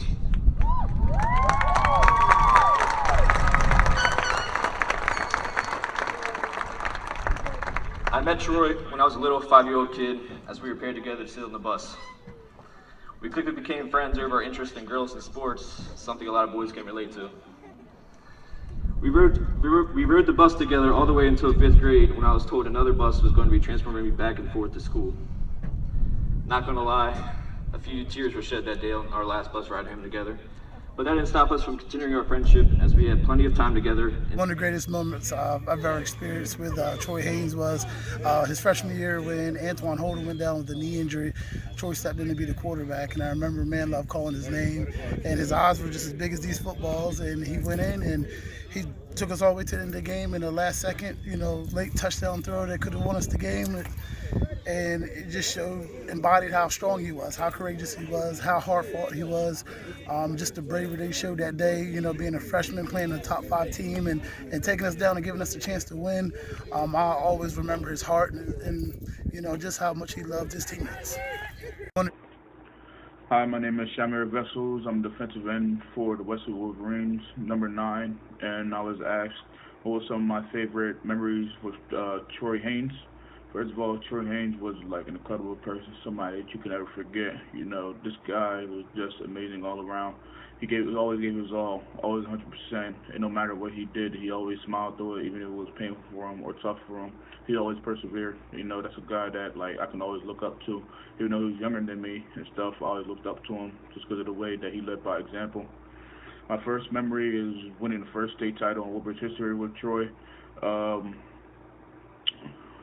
So in the third quarter, Troy threw a pick six that ended up tying the game for him to friends and stuff. He came to the sideline pouting and stuff and was just down on himself. I said, bro, you all right? We got your back. You know, we're going to need you and stuff. And then he looked up to me and said, okay then. And so then we marched down the field, and then Coach Manlove drew up a bootleg, and that was designed for me to pull and for Troy to fall behind me and stuff and end up winning the game.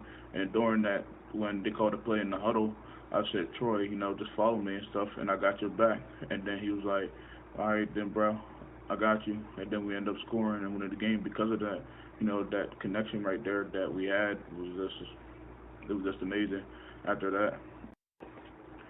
Hi, my name is Shamir Vessels. I'm defensive end for the Westwood Wolverines, number 9. And I was asked what were some of my favorite memories with Troy Haynes. First of all, Troy Haynes was like an incredible person, somebody that you could never forget. You know, this guy was just amazing all around.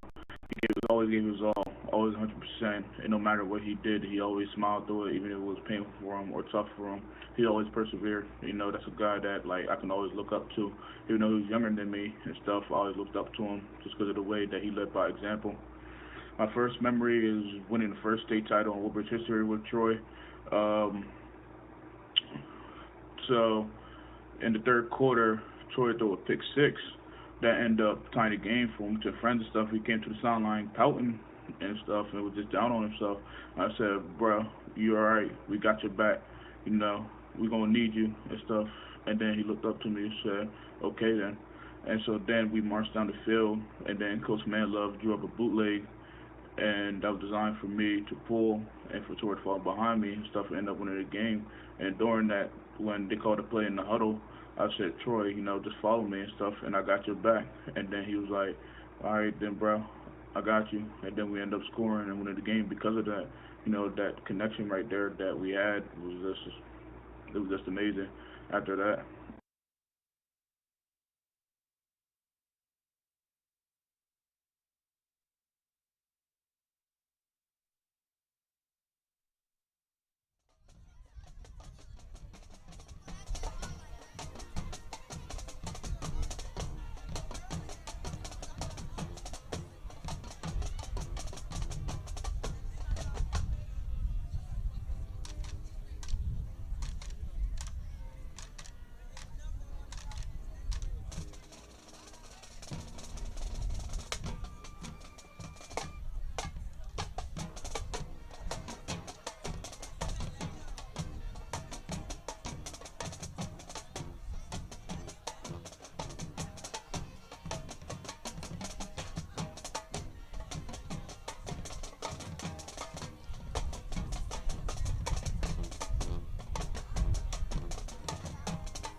Ladies and gentlemen, tonight is also Woodbridge School District School Band Night.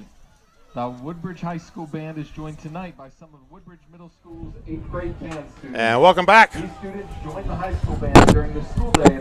It's time for our Arenas Deli halftime stats compiled up by our stat man Dave Marvel.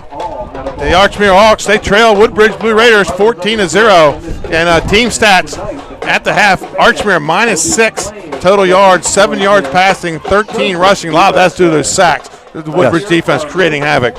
1 first down, no turnovers. And for the Woodbridge Blue Raiders, 199 yards total offense, 12 in the air, 187 on the ground, 6 first downs, and the 1 turnover. Let's talk about some of the individual stats. Purdue got the first touchdown on the short bootleg run, and then Massey with the 75-yard run in the second quarter.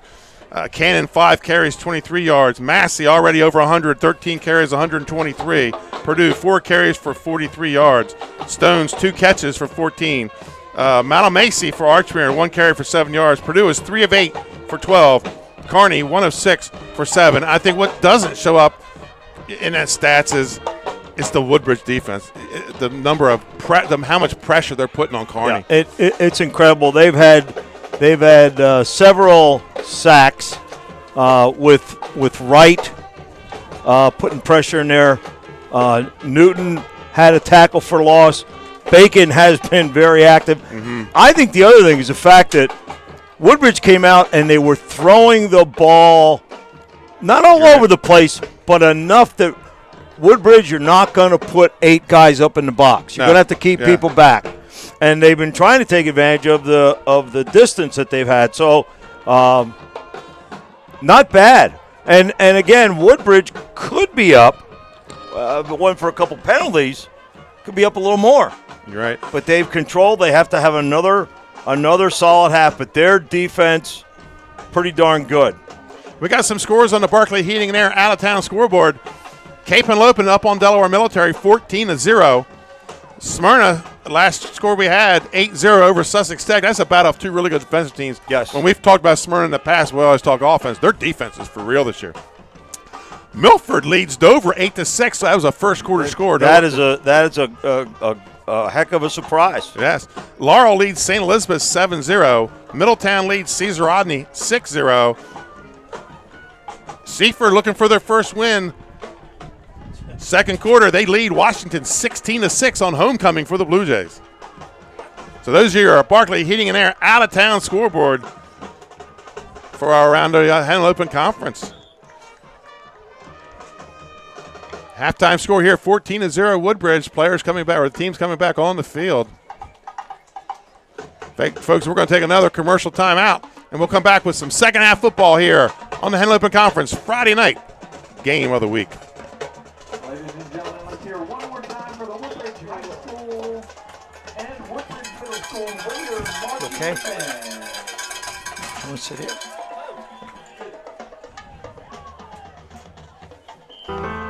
Life's too short to hate your home. Remodel your home with the pros voted Delaware's #1 home improvement company. Ferris Home Improvements has something for every homeowner at their new showroom on the corner of Kirkwood Highway and Harmony Road in Newark, Delaware. Explore products and layouts with the area's top designers. Touch and feel products that inspire your dream space. Ferris Home Improvements' pride in the details make them the area's best in roofing, windows and doors, siding, decks, kitchens, and bathrooms. Want a professional, no-pressure remodel? Go see the best at the Big Shamrock on Kirkwood Highway. Ferris Home Improvements. Quality workmanship from a neighbor you can trust.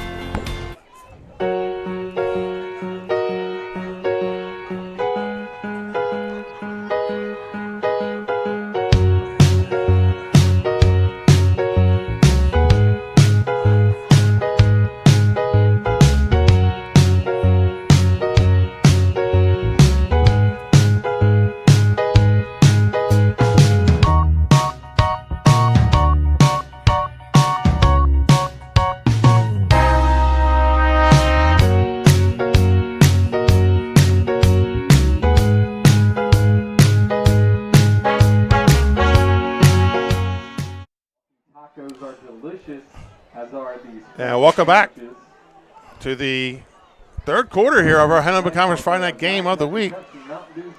Tack, I got too much going on here now. I'm hitting the wrong buttons and turning down our sound. It's an amazing show that you put on over there with that laptop. Way too many videos on here tonight. I'm just messing myself up. I worked for a place in Pennsylvania announcing, and there was a production truck, and yeah. Benny don't have a truck. I wish I did. You do a great job with it. I'm amazed. Hayes on the kickoff. Too deep for the Archmere Hawks. Want to thank Kristen Mitchell back at home, as we call our Lewis studio on Friday nights, getting me those updated scores. Lewis studio. That's good. Well, I'll tell you what, starting to drop, Tack. Nice. I think we're below 60. Yeah, it's a little cool here. And here we go. Start the third quarter. And Woodbridge choosing to kick the ball on the ground. And little gain for number 21, Matthew DeLose. Now I noticed coming out that time I was on the kickoff. 5-yard gain on the return. I was watching right. He was limping. Mm-hmm. First and 10. He was limping. 5-yard line. First and 10 for the Hawks. One of the guys they're missing tonight is the number 12, Connor Udovich, one of their top defensive backs. He had shoulder surgery during the week. So out for the season. Uh-oh, we got a little wishbone here. It's 35 on the carry. That's DeGreg. Let me try that again. DeGregorio.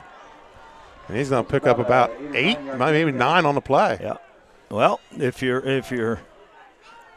going to go straight at them.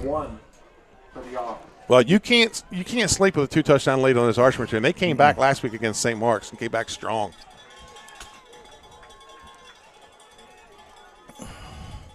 That's more of a power eye than that is a wishbone. They're all tight in there. This time he's hit in the backfield, but he's going to get a second effort and get the first down.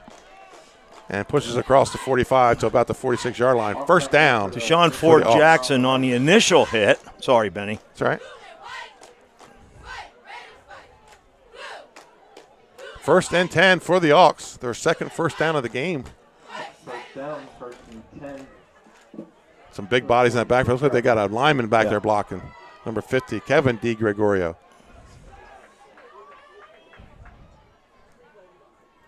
And he's been busy on defense. And just nowhere to go. A little bit of a cross-buck action. They're just plugging the gaps. Yep. They're going to buckle it up and just battle away here. That was 40 on the stop. Dylan Yoakum, his second tackle of the evening. Loss of 1 on the play. 2nd and 11 for the Hawks. I mean, for Woodbridge, they're just putting 8 up there like they normally do. Right.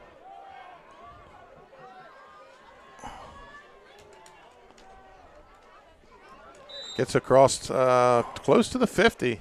It's number 22, Malamasi on the carry. Gain of 5 brings up 3rd and 6. Trying to send the fullback away to get the linebackers to flow, but it did not work. They're down at 6 for the Hawks.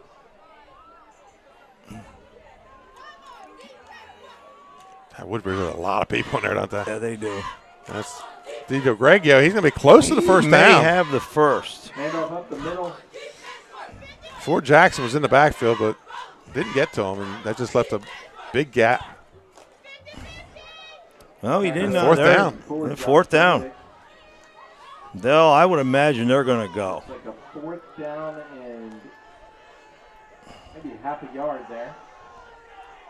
Here come the blitzers. 4th and inches. Carney goes back under center. Not going to sneak it, but they're going to get the first down. Deshaun Ford Jackson on the stop. 22, Michael Malamasi on the carry. Handoff number 22, Michael Malamasi. First down for. They're bringing in Josh Harrison Williams. He's going to fill up some big guy. Yeah.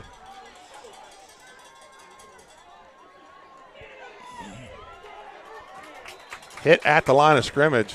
And up again to Mal. Nice play by Benedict. That's his second tackle in this series. Stopped after a short game or no game. Second and 10 for Archmere. Second down and 10.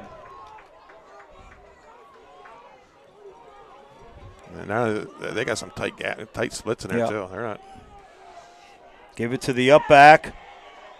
He gets it close to across the 35. That was number 50. Kevin Greg, we have a player down. Yeah, and that's right. That's right. And I had mentioned that he had been limping when he came out at halftime. Well, while he's down, folks, we're going to take a timeout. We'll be right back as Archmere begins the drive. They trail 14-0 here in the third quarter. We'll be right back. Local decisions, Dover Federal Credit Union. Congratulations, Dover Federal, on 60 years in business in Delaware. You've been by our side since our doors opened. Thank you so much for giving me a call on so many years ago when I had no credit. You helped our business grow into what it is today. As a military family, thank you for supporting the financial needs of servicemen and their loved ones. Happy anniversary, Dover Federal Credit Union. Happy anniversary, Dover Federal. Thank you. Thank you. Local people, local decisions, Dover Federal Credit Union. And welcome back. Right as the injured player, he gets up and is going to be able to walk off, it looks like. He's up standing on his feet, and he's going to walk off on his feet. He's still limping. Yeah.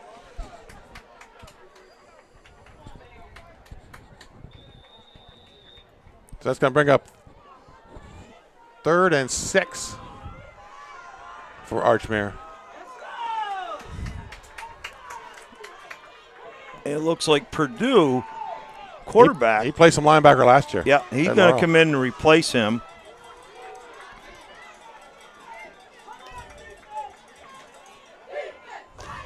Third down and 6. Carney, play action, rolls out to the right under some pressure. And he's just going to get out of bounds. Short gain on the play, being chased by number 9, Ormond Sanders. And I think I'd get out of bounds too, Tack. Yep, big guy. A good move. Keeper there, he's chased out of bounds. I really think Woodbridge is rotating their defensive lineman in here. Smart move. Gain of 1 on the play, makes it a 4th and 5. Looks like the Hawks are going to go for it here. 5 for the Hawks. One of the better plays they had was giving it to the fullback. The up back. Yeah, the up back. Make some noise, Raider fans. Big 4th down here. On the ground. Now he can't find anybody to give it to, and he's going to be tackled by 22 Plummer. Turnover on downs. Woodbridge takes over. 1 score on the Barclay Heating and Air out-of-town scoreboard. And how fast do things change? DMA Cape all knotted up at 14 now in the second half. Wow. And DMA, when they played Milford, came back in the second half. Yeah, their second half team. That's the Cape and Lopen homecoming. 1st and 10 for the Blue Raiders. They'll have the ball at their own 7-yard line. And they're going to come out there, and with that tight end, they're 3 to the side. 1st and 10 from the 37-yard line. Hand off to Massey. Stiff arm, steps to the side, cuts it back in. Lost the ball.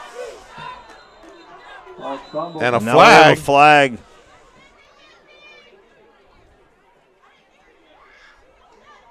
Looks like Woodbridge may have got it back. And we'll see what the flag's for. Not sure what. All recovered by number 54, John. Personal foul on Woodbridge. Personal foul. Don't usually see them on loose balls. No. He tried to go up over to avoid the tackler, and that's when the ball came out. Right. Pull it away from his body. There's going to be a big 15-yard mark-off on the Blue Raiders, so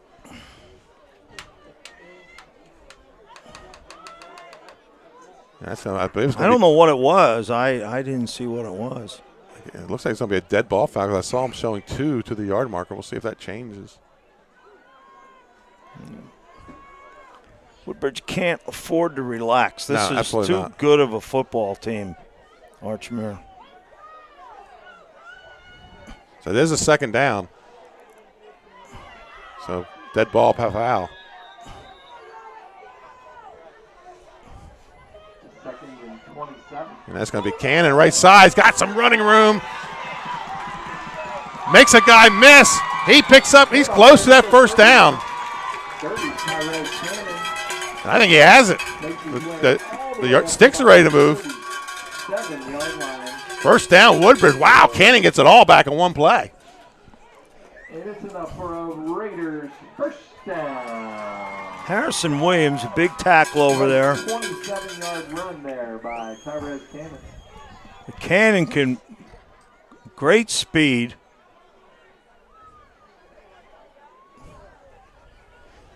Nice change up. First and 10 for the Blue Raiders, approaching midfield at their own 47. Because Massey's having a little trouble holding on to the ball tonight. And it's a couple fumbles. Yeah, it doesn't scare him. They give it to him. And he's going to pick up about 4 or 5 on that play. And again, here's where you got to just stay in bounds. Even though it's a third quarter, you want that clock running. Well, he went out. Pick up a 4 on the play. So he crosses midfield, second and 6 from the Archmere 49.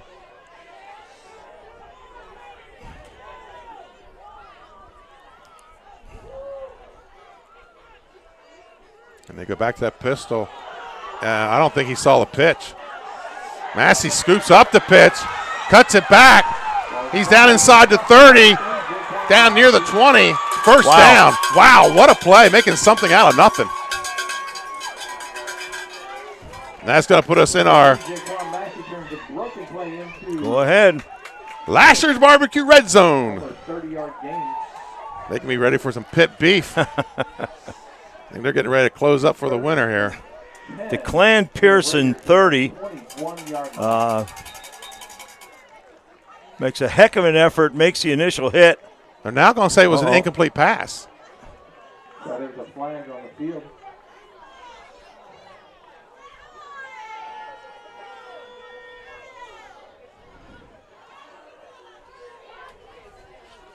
Just got a score. Just got a score here. Milford 16. Wow. Dover 13. Woo. So they're going to call that is big. They're calling that an incomplete forward pass. Third down And they moved the ball back to the 50. Yard marker hasn't moved, but the ball has. Massey, right side, hit in the hole, bounces off, takes it back. He has a field. And he's got a blocker in front of him. First down for Massey. Number 3. So do we give him that extra yard in the stat where they put the ball in the wrong place? First down, Woodbridge. That's up to Dave. Mar will take care of that. Nice run. Just steps up in and helps himself by setting it up that the defense steps in, and then boom, he has a great what they call a limp leg and bounces to the outside. First and 10. Blue Raiders. That was a blitz, and that's just going to be pulled up. Yeah. They had all kinds of problems now. Great pressure by Deshaun Ford Jackson. Loss of maybe 1 on the play. Couple more updated scores. Seaford 22, Washington 6, Middletown 12, Caesar Rodney 0. And in Smyrna, the band spelled Troy at halftime during their halftime show. A tribute to Troy Haynes. Very nice. Things going on all over the state. Yeah, this kid is he made an impact. Yep. Second and 12 for the Blue Raiders.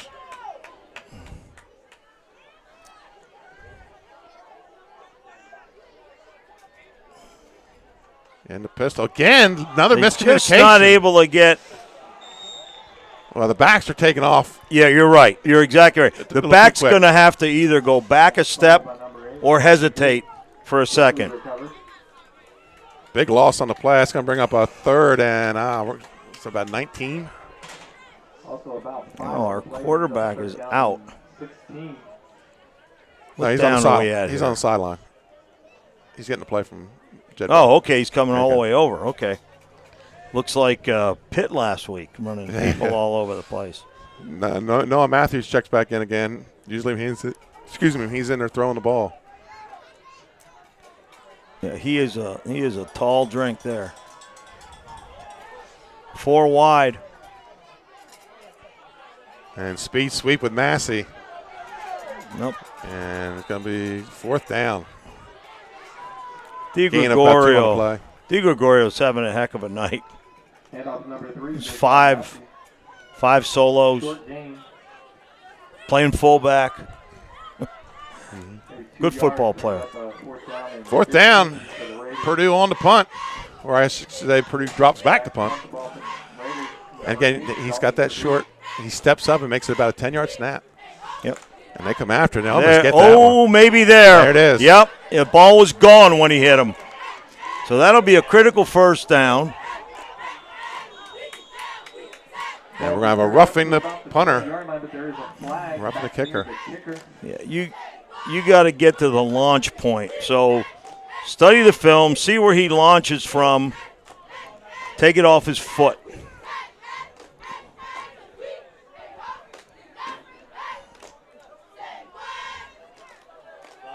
It's just the 5-yard version, it looks like. See if Jed Bell's going to take the penalty or no. They're going to re-kick. Should be. Yeah, I don't know if I re-kick this one, the trouble they're having with the punts, the low snaps, the short snaps. So it was a 5-yarder. There's a 5-yard penalty there. Running into the kicker. I would have taken the ball to 12. Woodbridge accepts the penalty. Bring it up to the So it's going to be 4th 4th and 11. Move back.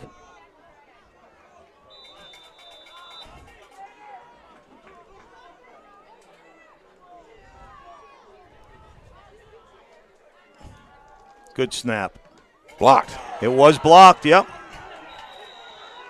So it's going to be Archmere ball. And that's what I was saying before that play. You're exactly right. Do you want to re-kick that again? Because you're having all kinds of problems in this kicking game. So now they're going to get the ball close to midfield. 1st and 10 for the Hawks. They trail 14-0. Instead of maybe at the 12. Right. It's almost like taking points off the board. Well, you make those choices, you live with them. And that's right. Ball at the 47-yard line. Archmere takes over. 1st and 10 after the block punt. 3:41 to play here in the 3rd quarter. And right back. Oh, hit by Ford Jackson. Pushes back, gets maybe a one-yard gain on the play. 2nd and 9. Matt Di Gregorio. Short gain. Maybe a yard. Brings up a 2nd down and 9. 2nd and 9 for Archmere.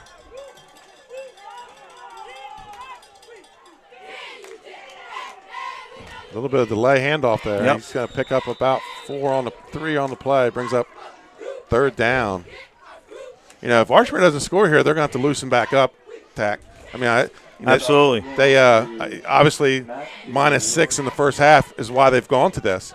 But they're going to have to put points on the board. They trail by 2 touchdowns. And on the tackle there, Tayshawn Ford Jackson. 3rd and 6 for the Hawks. And hit in the backfield by Purdue. Stepping in for number 33, Wright. He makes a tackle behind the line of scrimmage. Loss of a yard on the play. Brings up 4th down. Backfield for a loss of about 1. Okay. On see the if we can punt, get out of here. Number 81, Sanjay Long. 7 for the Hawks. We're down to 2 minutes, so I'll wonder if they'll. Yeah, it's a good fake area. Jaquan Massey back to receive the punt. Although Woodbridge loading the box again. Good snap. He's going to get it off. Bounce inside the 10. Get away. Oh, he picks it up off the Picks hop. it up. Gets it back out to the 30, across the 30. Man, that kid has ice water in his veins. As a coach, you're saying, yeah, it's good as long as it works. Well, you know, if not, go off the other sideline. That last bounce looked like it took a bounce up. So he read the bounce. Yeah. Smyrna 14, Sussex Tech 0. 28-yard return there by Massey. So Raiders First and 10 for the Raiders at their own 30. Minute 49 to play here in the third quarter. Huge splits again. Trips to this side, Benny. Good play. That's a good play for them. And there's a flag. Probably I saw it, and it almost looks like he acted it out, but he got the call. Right. Going to be a hold on Woodbridge. Same thing they did the last drive, getting pushed back by a penalty. Kind of self-destroying right now. They got to get themselves. About 5 there, but there was a flag. But the last time they did this, they ran off a 25-yard run by Cannon. Yeah. So mark off 10, and that's a spot foul. Yes. Where it hurts the most is where they'll put it. It's going to be about a 12-yard penalty. It's going to bring up first and 22. Raiders are backed up to about the 18-yard line.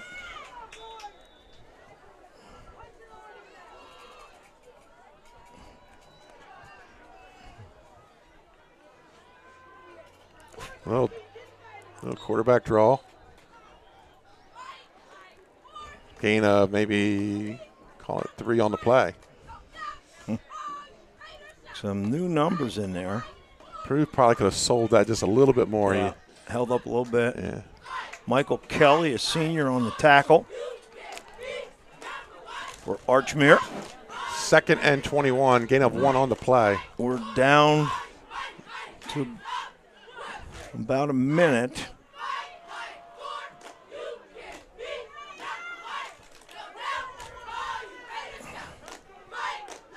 Trips to the far side.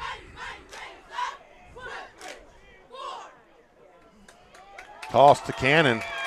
He cuts it in, cuts back to the right side. That's trouble. Now he's looking down the sideline. He's only got a guy to beat. Down the sideline goes Cannon. Touchdown Woodbridge. When you need big yards and bunches, call on Cannon. Touchdown.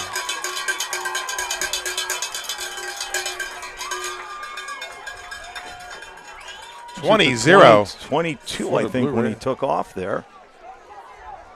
Yeah, the ball's at about 21 or 22, yeah. Touchdown run there by number 30, Tyrez Cannon. On the kick is Hayes. In for the point after attempt, Xavier Hayes. Yeah, if you're Archmere right now, you're doing everything right. And these guys are just breaking off these long runs. And again, they high snap, got it down, but I think that's going to be wide left. It's going to be no good. They love to go to the trips formation. They pull the onside guard. With a 1-2 punch like Massey and Cannon, you have some offense, and they keep sharpening their pass game up as they go along. You're looking at a pretty good football team in Woodbridge. With 43 seconds to go in the third quarter, Woodbridge 20, Archmere 0. We'll be right back. Junior year, we're playing Laurel. I believe it was the bottom of the 7th inning. Troy had a rough go at it, batting, and he hit the game-winning walk-off hit. And the mob, and just to see his smile and the entire team crowd around him, that's the smile I'll always remember with Troy. And welcome back to Greenwood. Actually, the suburbs of Greenwood. Actually, we're a little north of Greenwood. Suburb. That's my big down south joke. Lived here long enough, I can make southern jokes now, right? I grew up in the burbs up north and then moved down here and didn't have any suburbs, so I had to make some.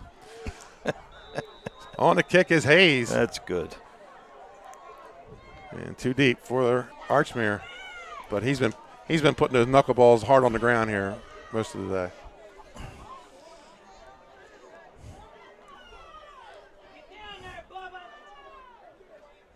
And kicks a ball, going to be picked up inside the 30. That's 21.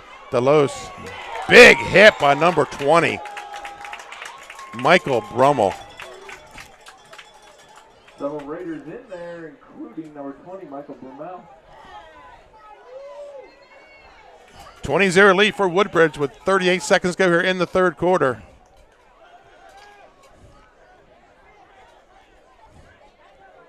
First and 10 for the Hawks from the 30-yard line. Hawks take over 1st and 10 from their own 30. I think they're going back to the base offense. They gotta hurry now. Right. 4 wide for the Hawks. Under pressure, screen, and it's going to be incomplete. I think Woodbridge is going to one of their defense coaches is going to say, guys, we got to read this better. 3 times they've run that screen, they burn them on it once, not for a score, but for a big game. Right. 2nd and 10. Pass ball is incomplete. Well, it's tough. You know, you get 2 4-0 teams, right? And right now one of them's dominating.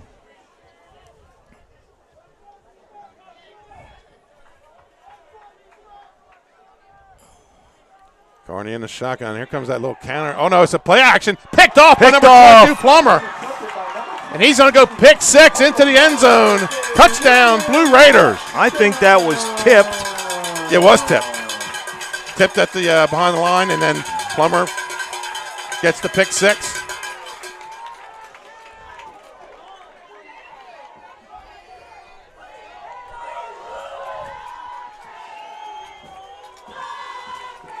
(26-0) Blue Raiders with 27 seconds to play here in the third quarter. Nice interception, return for a touchdown there by number 22, Michael Plummer. And for the point after attempt, number 51, Xavier Hayes. Hayes in the kick, and Purdue on the hold. And he gets this one up. It's good. 27-0 Woodbridge, folks. We'll be right back after this commercial timeout.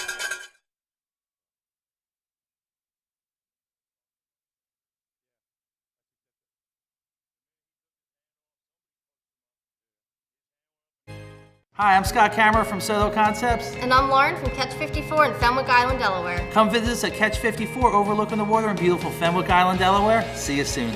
At Catch 54, we are committed to serving beautiful, simple coastal cuisine in a beautiful setting overlooking the bay. We have great nightly specials throughout the second season and serve a great happy hour every day, all year. Catch 54 in Fenwick Island, Delaware. Open 7 days a week year-round. Come check us out. And we're back. Tack, you must have been in the locker room halftime. Talk about the guy who was big on that last pick 6.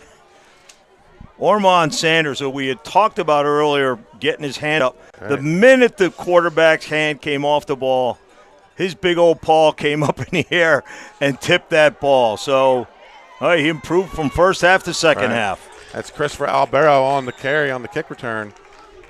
And he's going to get it out to about the 40-yard line. And that's where the Hawks will take over 1st and 10 with 21 seconds left to play here in the third quarter. They're looking better as they go on. If they clean up some penalties and their special teams, you're looking at another good Woodbridge football team. They start their conference play next week. I think they're playing Seaford. And now trips to the short side of the field for Archmere. Motion goes away. And handoff up the middle to Malamasi. And suplex. Yeah.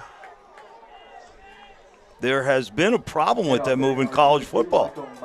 That's number 50, what, 8 59. on the 59. Javier Williams.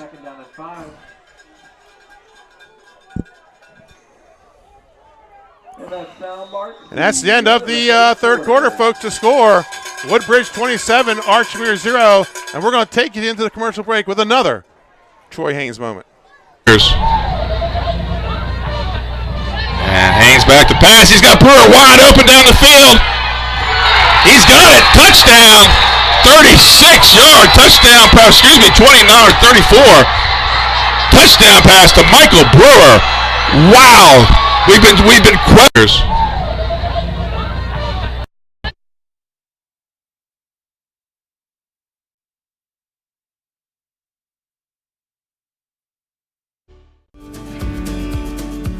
At Capstone Homes, we believe your new home should be designed and inspired by you. Our comprehensive new home experience will give you peace of mind. We have in-house design and drafting, selection centers, and model homes throughout Sussex County so you can experience different layouts. And a terrific team that takes an amazing amount of pride in each and every home we build. Create your new home. Create a Capstone home. And welcome back to Woodbridge High School. Fourth quarter getting ready to get underway. Archmere 2nd and 5. Motion comes to the near side. And they're going to option. And Carney's got enough for the first down. Pickup of about, looks like 8 or 9 on the play. He gets into Woodbridge territory.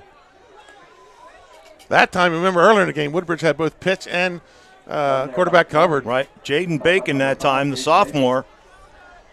Not before he picks up the first down. On the tackle. Ball at the Woodbridge 47. For a 47-yard line.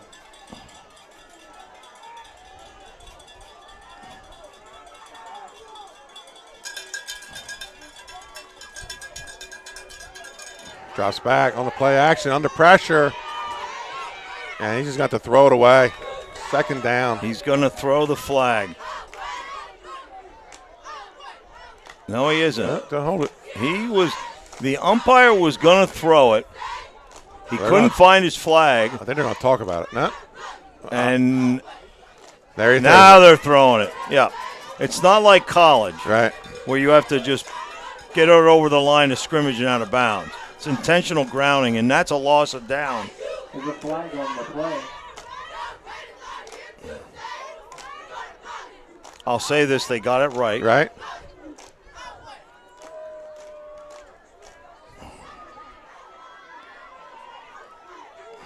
So intentional grounding's the call. They usually tuck their flags in behind their belt, but the umpire may needed a tissue or something. He had that in his pocket. Yeah. But they did get it right. It's a good crew tonight. They've been on top of things. Yeah. We haven't heard from them. No, you're and right. That you're means right. they're Limited good. Limited penalties tonight. Yep, they've been good. They've kept everything under control. They participated in the evening with the wristbands. Very good job. 3rd and 19 Loss of down there. for Archmere.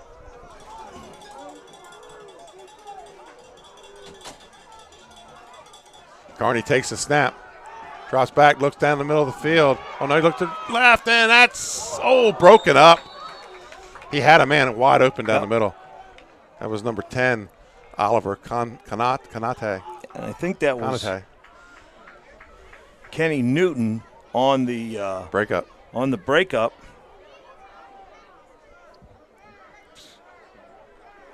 Our receiver broke late, and then Woodbridge, they closed so fast. You know, the linebackers, the defensive backs. Again. If you lost your phone, we have a phone. Phone that was found.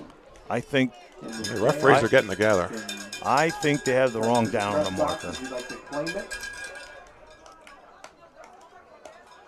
It should be 4th. Right. This is twice this happened. Because remember, we had the 4th down over there, and the yard marker was on 3rd in the first half. They had it at 3rd down, last down. I have it. I've just seen it. Still have it at 3rd. Still have it at 3rd down. No. I thought intentional grounding was we heard it from the press box too. Well, just when you praise them. Right. Here's the screen. Big guy chasing it down. Incomplete. Now brings up a 4th down. I'm enjoying watching Sanders 9 because he was pursuing him. Then he goes, well, I'm going to drop off a little bit. So he's getting better as the game's going on. 4th down for Archmere.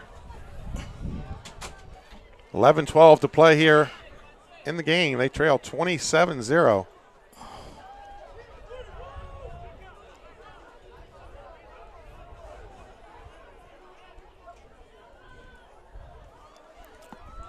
Oh! Almost got to it. And I'll tell you what. It's going to be a short kick out of bounds.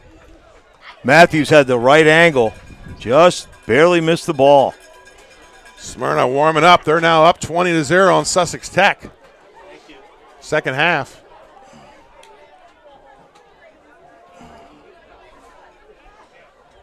Woodbridge will take over off the punt. 1st and 10. Looks like about their own 39-yard line. I think Woodbridge is doing a great job of rotating those inside people on defense, trying to give them a break. Check that, make that the 38. And they're going to go back to that pistol. They struggle with this in the second and third quarter. First down, Woodbridge. Massey off the left side. And it's going to be run out of bounds. Close to the first down. You know what? This is me. Give him about 4 or 5 touches and get him out of there. Right. Keep that.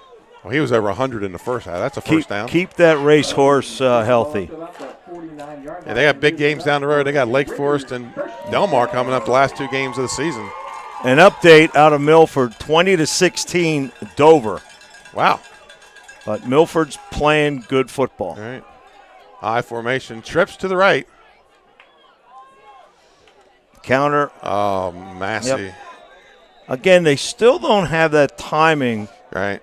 They used to call that a belly counter because of the way the quarterback spun out like he was running the old wing T belly.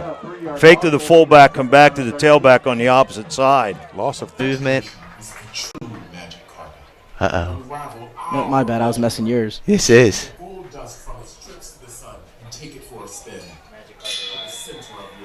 Is this Fantastic Voyage? No.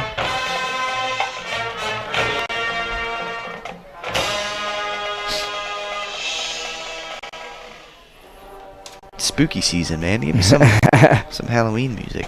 That's right. Welcome to October.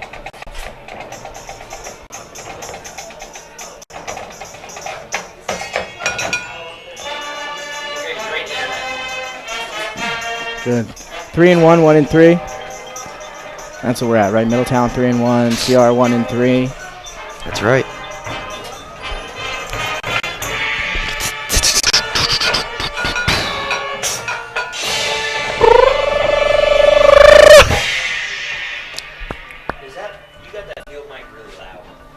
I don't have it on right now. No? It's us being loud. Oh, that was just us talking to the mic. Yeah, see that. Oh yeah, we are. I don't know what we can do, Nick. I mean, does this affect I'm gonna have to anything? just Does that take us affect down. anything? Is that affecting anything? I think that It is. is. Yeah, it is. Oh yeah. So how about now? Look at it. That's better. Is it good? Maybe a little low. Hey, check. I mean, we're not gonna get that loud. No. It's gonna be right around here, hovering around here. Unless Braden Davis does How about something this? incredible. Good. Good. Solid. Solid. Solid. All right, so this is where we'll be at then. All we need is the studio in our ears, and we are ready to rock and roll. 10 minutes. Oh. I wish I knew what the music was. Yeah. I haven't figured it out yet. I think this is Disney or something.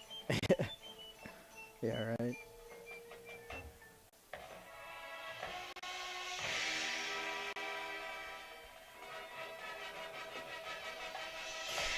If you're a real impressive band, you'd play some stuff from like Hans Zimmer. Like from you ever seen the movie oh man. Inception? Oh yeah. Woo! Yeah, oh yeah. That music, man, that soundtrack's out of this world, dude. It really is. And I could borrow Nick?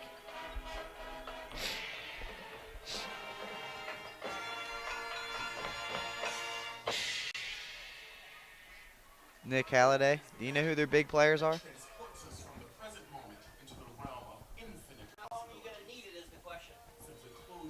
Well, if you need it, then don't give it to me. I'll find another one. I just use it. Oh, yeah, if you have one, then yeah, no worries.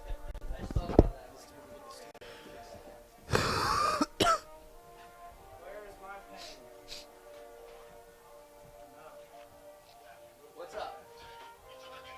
I'm not even live. On the play. 2nd and 13.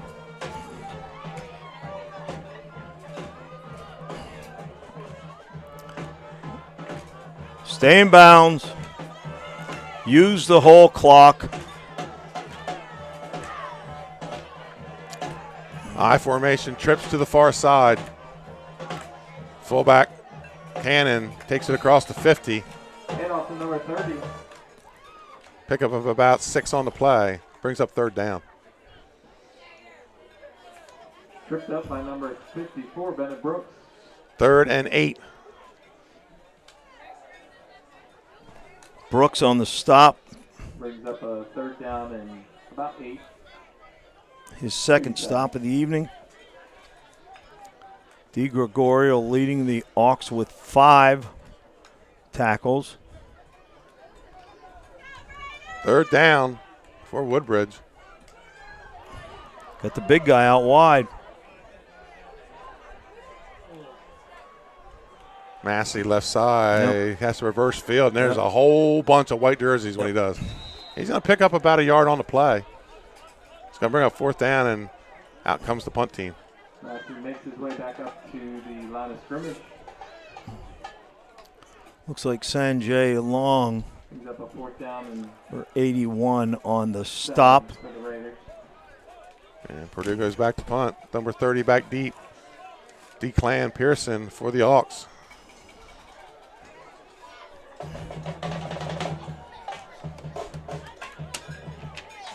He's starting back at 12, and now he's already stepped up. He'll at 11. crawl up. Yeah. Yep, he'll crawl up. And he crawled again. See that? Yep. And blocked again. And blocked again. And it's going to be a turnover on downs on the block punt. It'll be Archmere ball, 1st and 10. I mean, standard used to be 12 to 13. Right. College is 14. And that's with a snap that's ripping. Punt is blocked by the Hawks. Woodbridge needs to shore up their special You're right, teams. yeah. They really need to get work on that. But again, identify your problems, work at them, and you'll be fine. Trying to see who. 1st down here inside the 40, about the 38-yard line for the Hawks. DeGregorio goes in motion. And a little quarterback draw, hit by Ormond Sanders first. And he may have got back to the original line of scrimmage. Maybe a loss of half a yard there. Several Raiders. Yeah, between the coverage of Woodbridge and the pass rush of Woodbridge, you know, Kearney's not had a whole lot of time in his passing game. Right. To give credit, Matt McDougal blocked that punt, number 41. Second and 10 for the Hawks. Motion comes to the near side. And a little counter with number 35, DeGregorio. Maybe a yard on the carry. Newton, I think, on the stop. Brings up 3rd and 9. All right, ladies and gentlemen, get out those red 50-50 tickets. Get out those red 50-50 tickets. Good news for you, I didn't buy one tonight.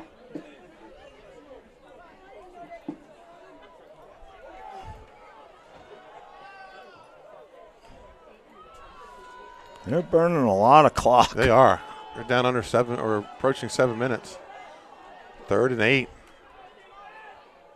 So there's a little confusion maybe between him and the slapback.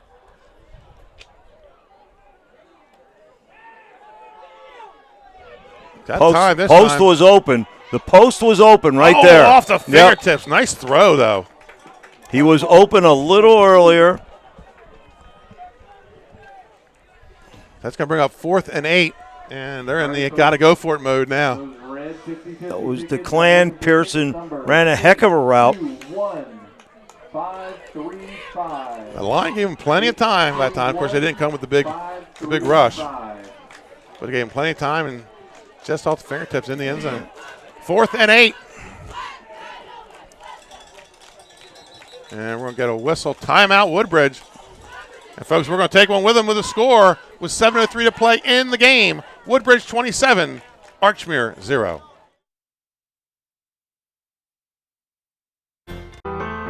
Life's too short to hate your home. Remodel your home with the pros voted Delaware's #1 home improvement company. Ferris Home Improvements has something for every homeowner at their new showroom on the corner of Kirkwood Highway and Harmony Road in Newark, Delaware. Explore products and layouts with the area's top designers. Touch and feel products that inspire your dream space. Ferris Home Improvements' pride in the details make them the area's best in roofing, windows and doors, siding, decks, kitchens, and bathrooms. Want a professional, no-pressure remodel? Go see the best at the Big Shamrock on Kirkwood Highway. Ferris Home Improvements. Quality workmanship from a... Welcome back to Woodbridge High School. The Hawks coming in off the timeout. 4th down, 7 minutes to go here in the game.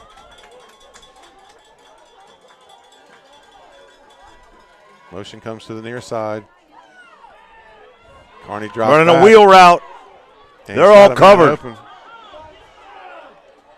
That's intercepted in the end zone.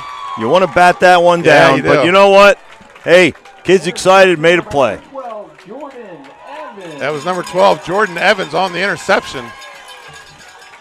At least he gets it in the end zone. Yes. As opposed to like catching that thing at the 1.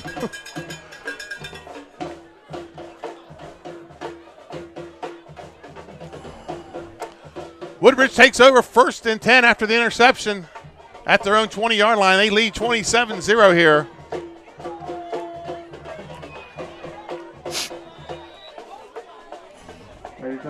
And I think we're going to see a whole lot of Cannon and Massey from here on out.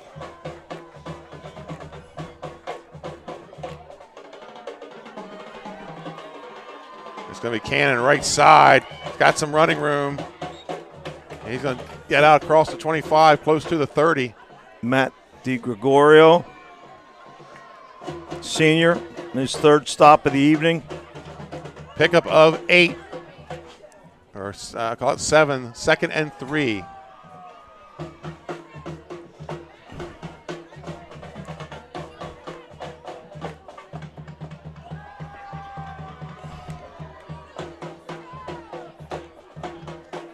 Cannon and Massey in the backfield. Split veer look.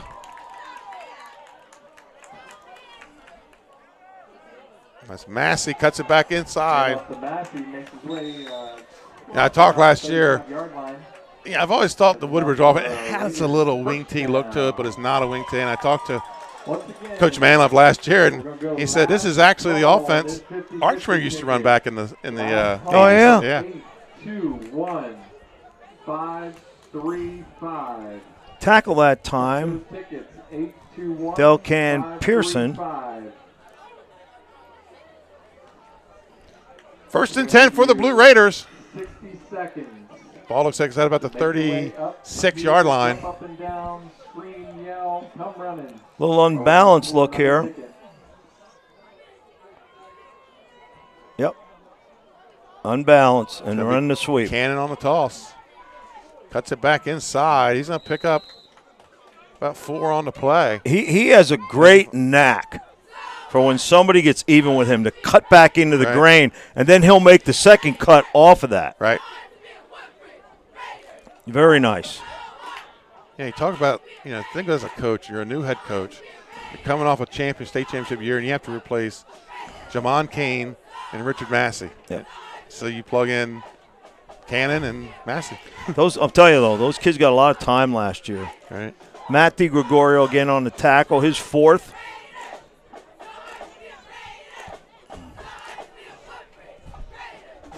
Purdue letting the clock run down. Hand off to Massey. And he's going to get out close to the 45. Matt McDougal with a stop for the Hawks. That's it. Get him off of there. 3rd and 3. Cannon came out. And Massey. I'm happy. Don't let the coach and me come out here. Right, I just, you know what? Nice job. Whatever hurts you, get it on ice. Right. Because you get a big one that, big one's coming. Out of Milford, the Bucks 24, the Senators 20. Wow. Wow. That is number set Newton. Yes, Newton up the middle. He gets the first down. The Woodbridge High School cheerleaders, thank you for participating in tonight's 50-50 drawing, helping them raise money. By Woodbridge, we talked in pregame about they needed to throw. They did enough throwing to not let Archmere gang up on the line of scrimmage. Great backs with vision. Ball on the ground, muff snap, loss on the play, bring up 2nd down.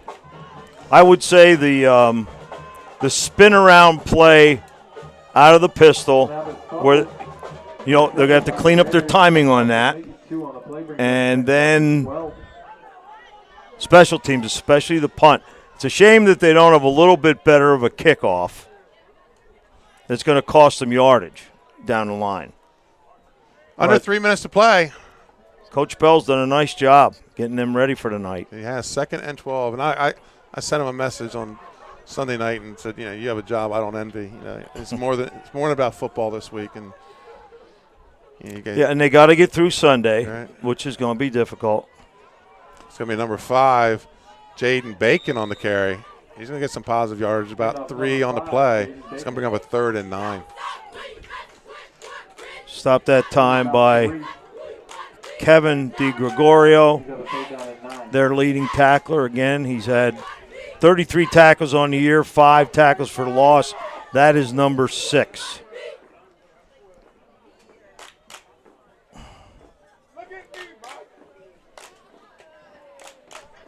Coming up on the 2-minute mark. 3rd and 9.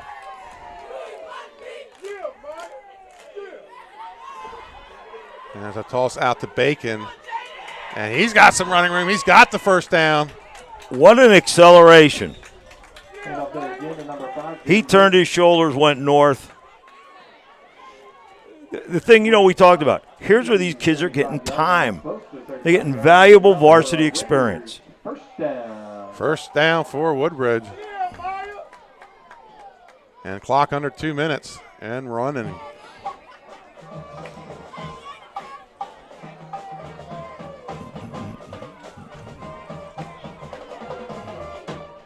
Full house backfield for the Blue Raiders. And it looks like they're just going to try to run this clock out.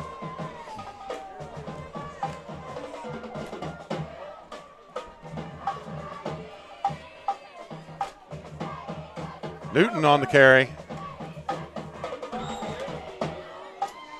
Keep in the middle of the field. Massey and Cannon coming back in. Gain of 3 on the play, 2nd and 7. Michael Kelly, senior on the stop for Archmere.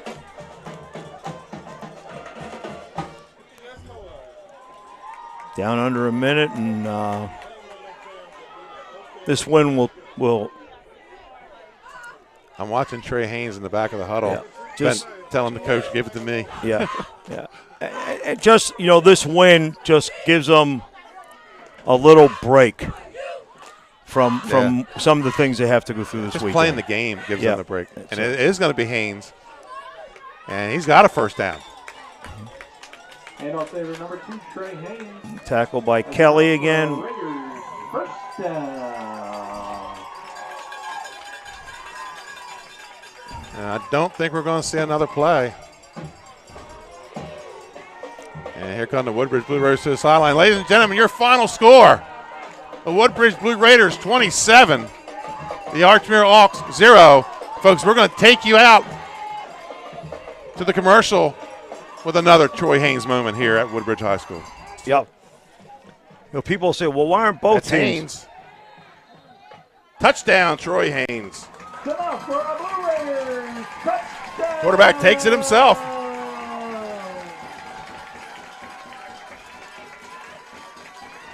Yep. People say, well, why aren't both That's teams? Haynes. Touchdown, Troy. Fenwick Island, come check us out.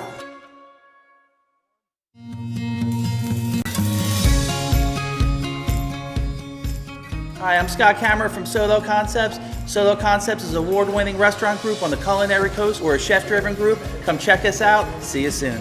Soto Concepts believes in the vision of our founder, Matt Haley. Cook beautiful, simple food, develop the people we work with, and make the world a better place. Soto Concepts on the culinary coast with 11 locations. From Lowest, Delaware to Fenwick Island, come check us out.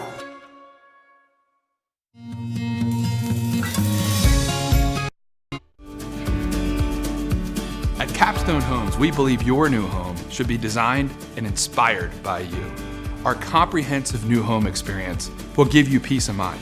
We have in-house design and drafting, selection centers, and model homes throughout Sussex County so you can experience different layouts. And a terrific team that takes an amazing amount of pride in each and every home we build. Create your new home. Create a Capstone home. Well, Tack, there they are. There's our ants. They're back. It's the Active Pest Solution Pest of the Game. And we had a hard time picking just one, Tack. Yep. Tell us who they are. Well, I went Deshaun Ford Jackson with 6 tackles, a critical chase down Archmere, and then he's playing center all game too. I thought he was pretty special. And then we had number 22, Mike Plummer. Mike had the pick 6, and he had a special teams tackle also and some other tackles during the night. So there are pests. That interception put the nail in it. Put it on ice, yeah. Active Pest Solution, Pest of the Game. And now time for our Louis Pizza Player of the Game. And I joke about it. I say at Woodbridge, it's the next Massey up. It's him, Jaquan Massey, for the second time this year. He is our Player of the Game. See if I can find his stats.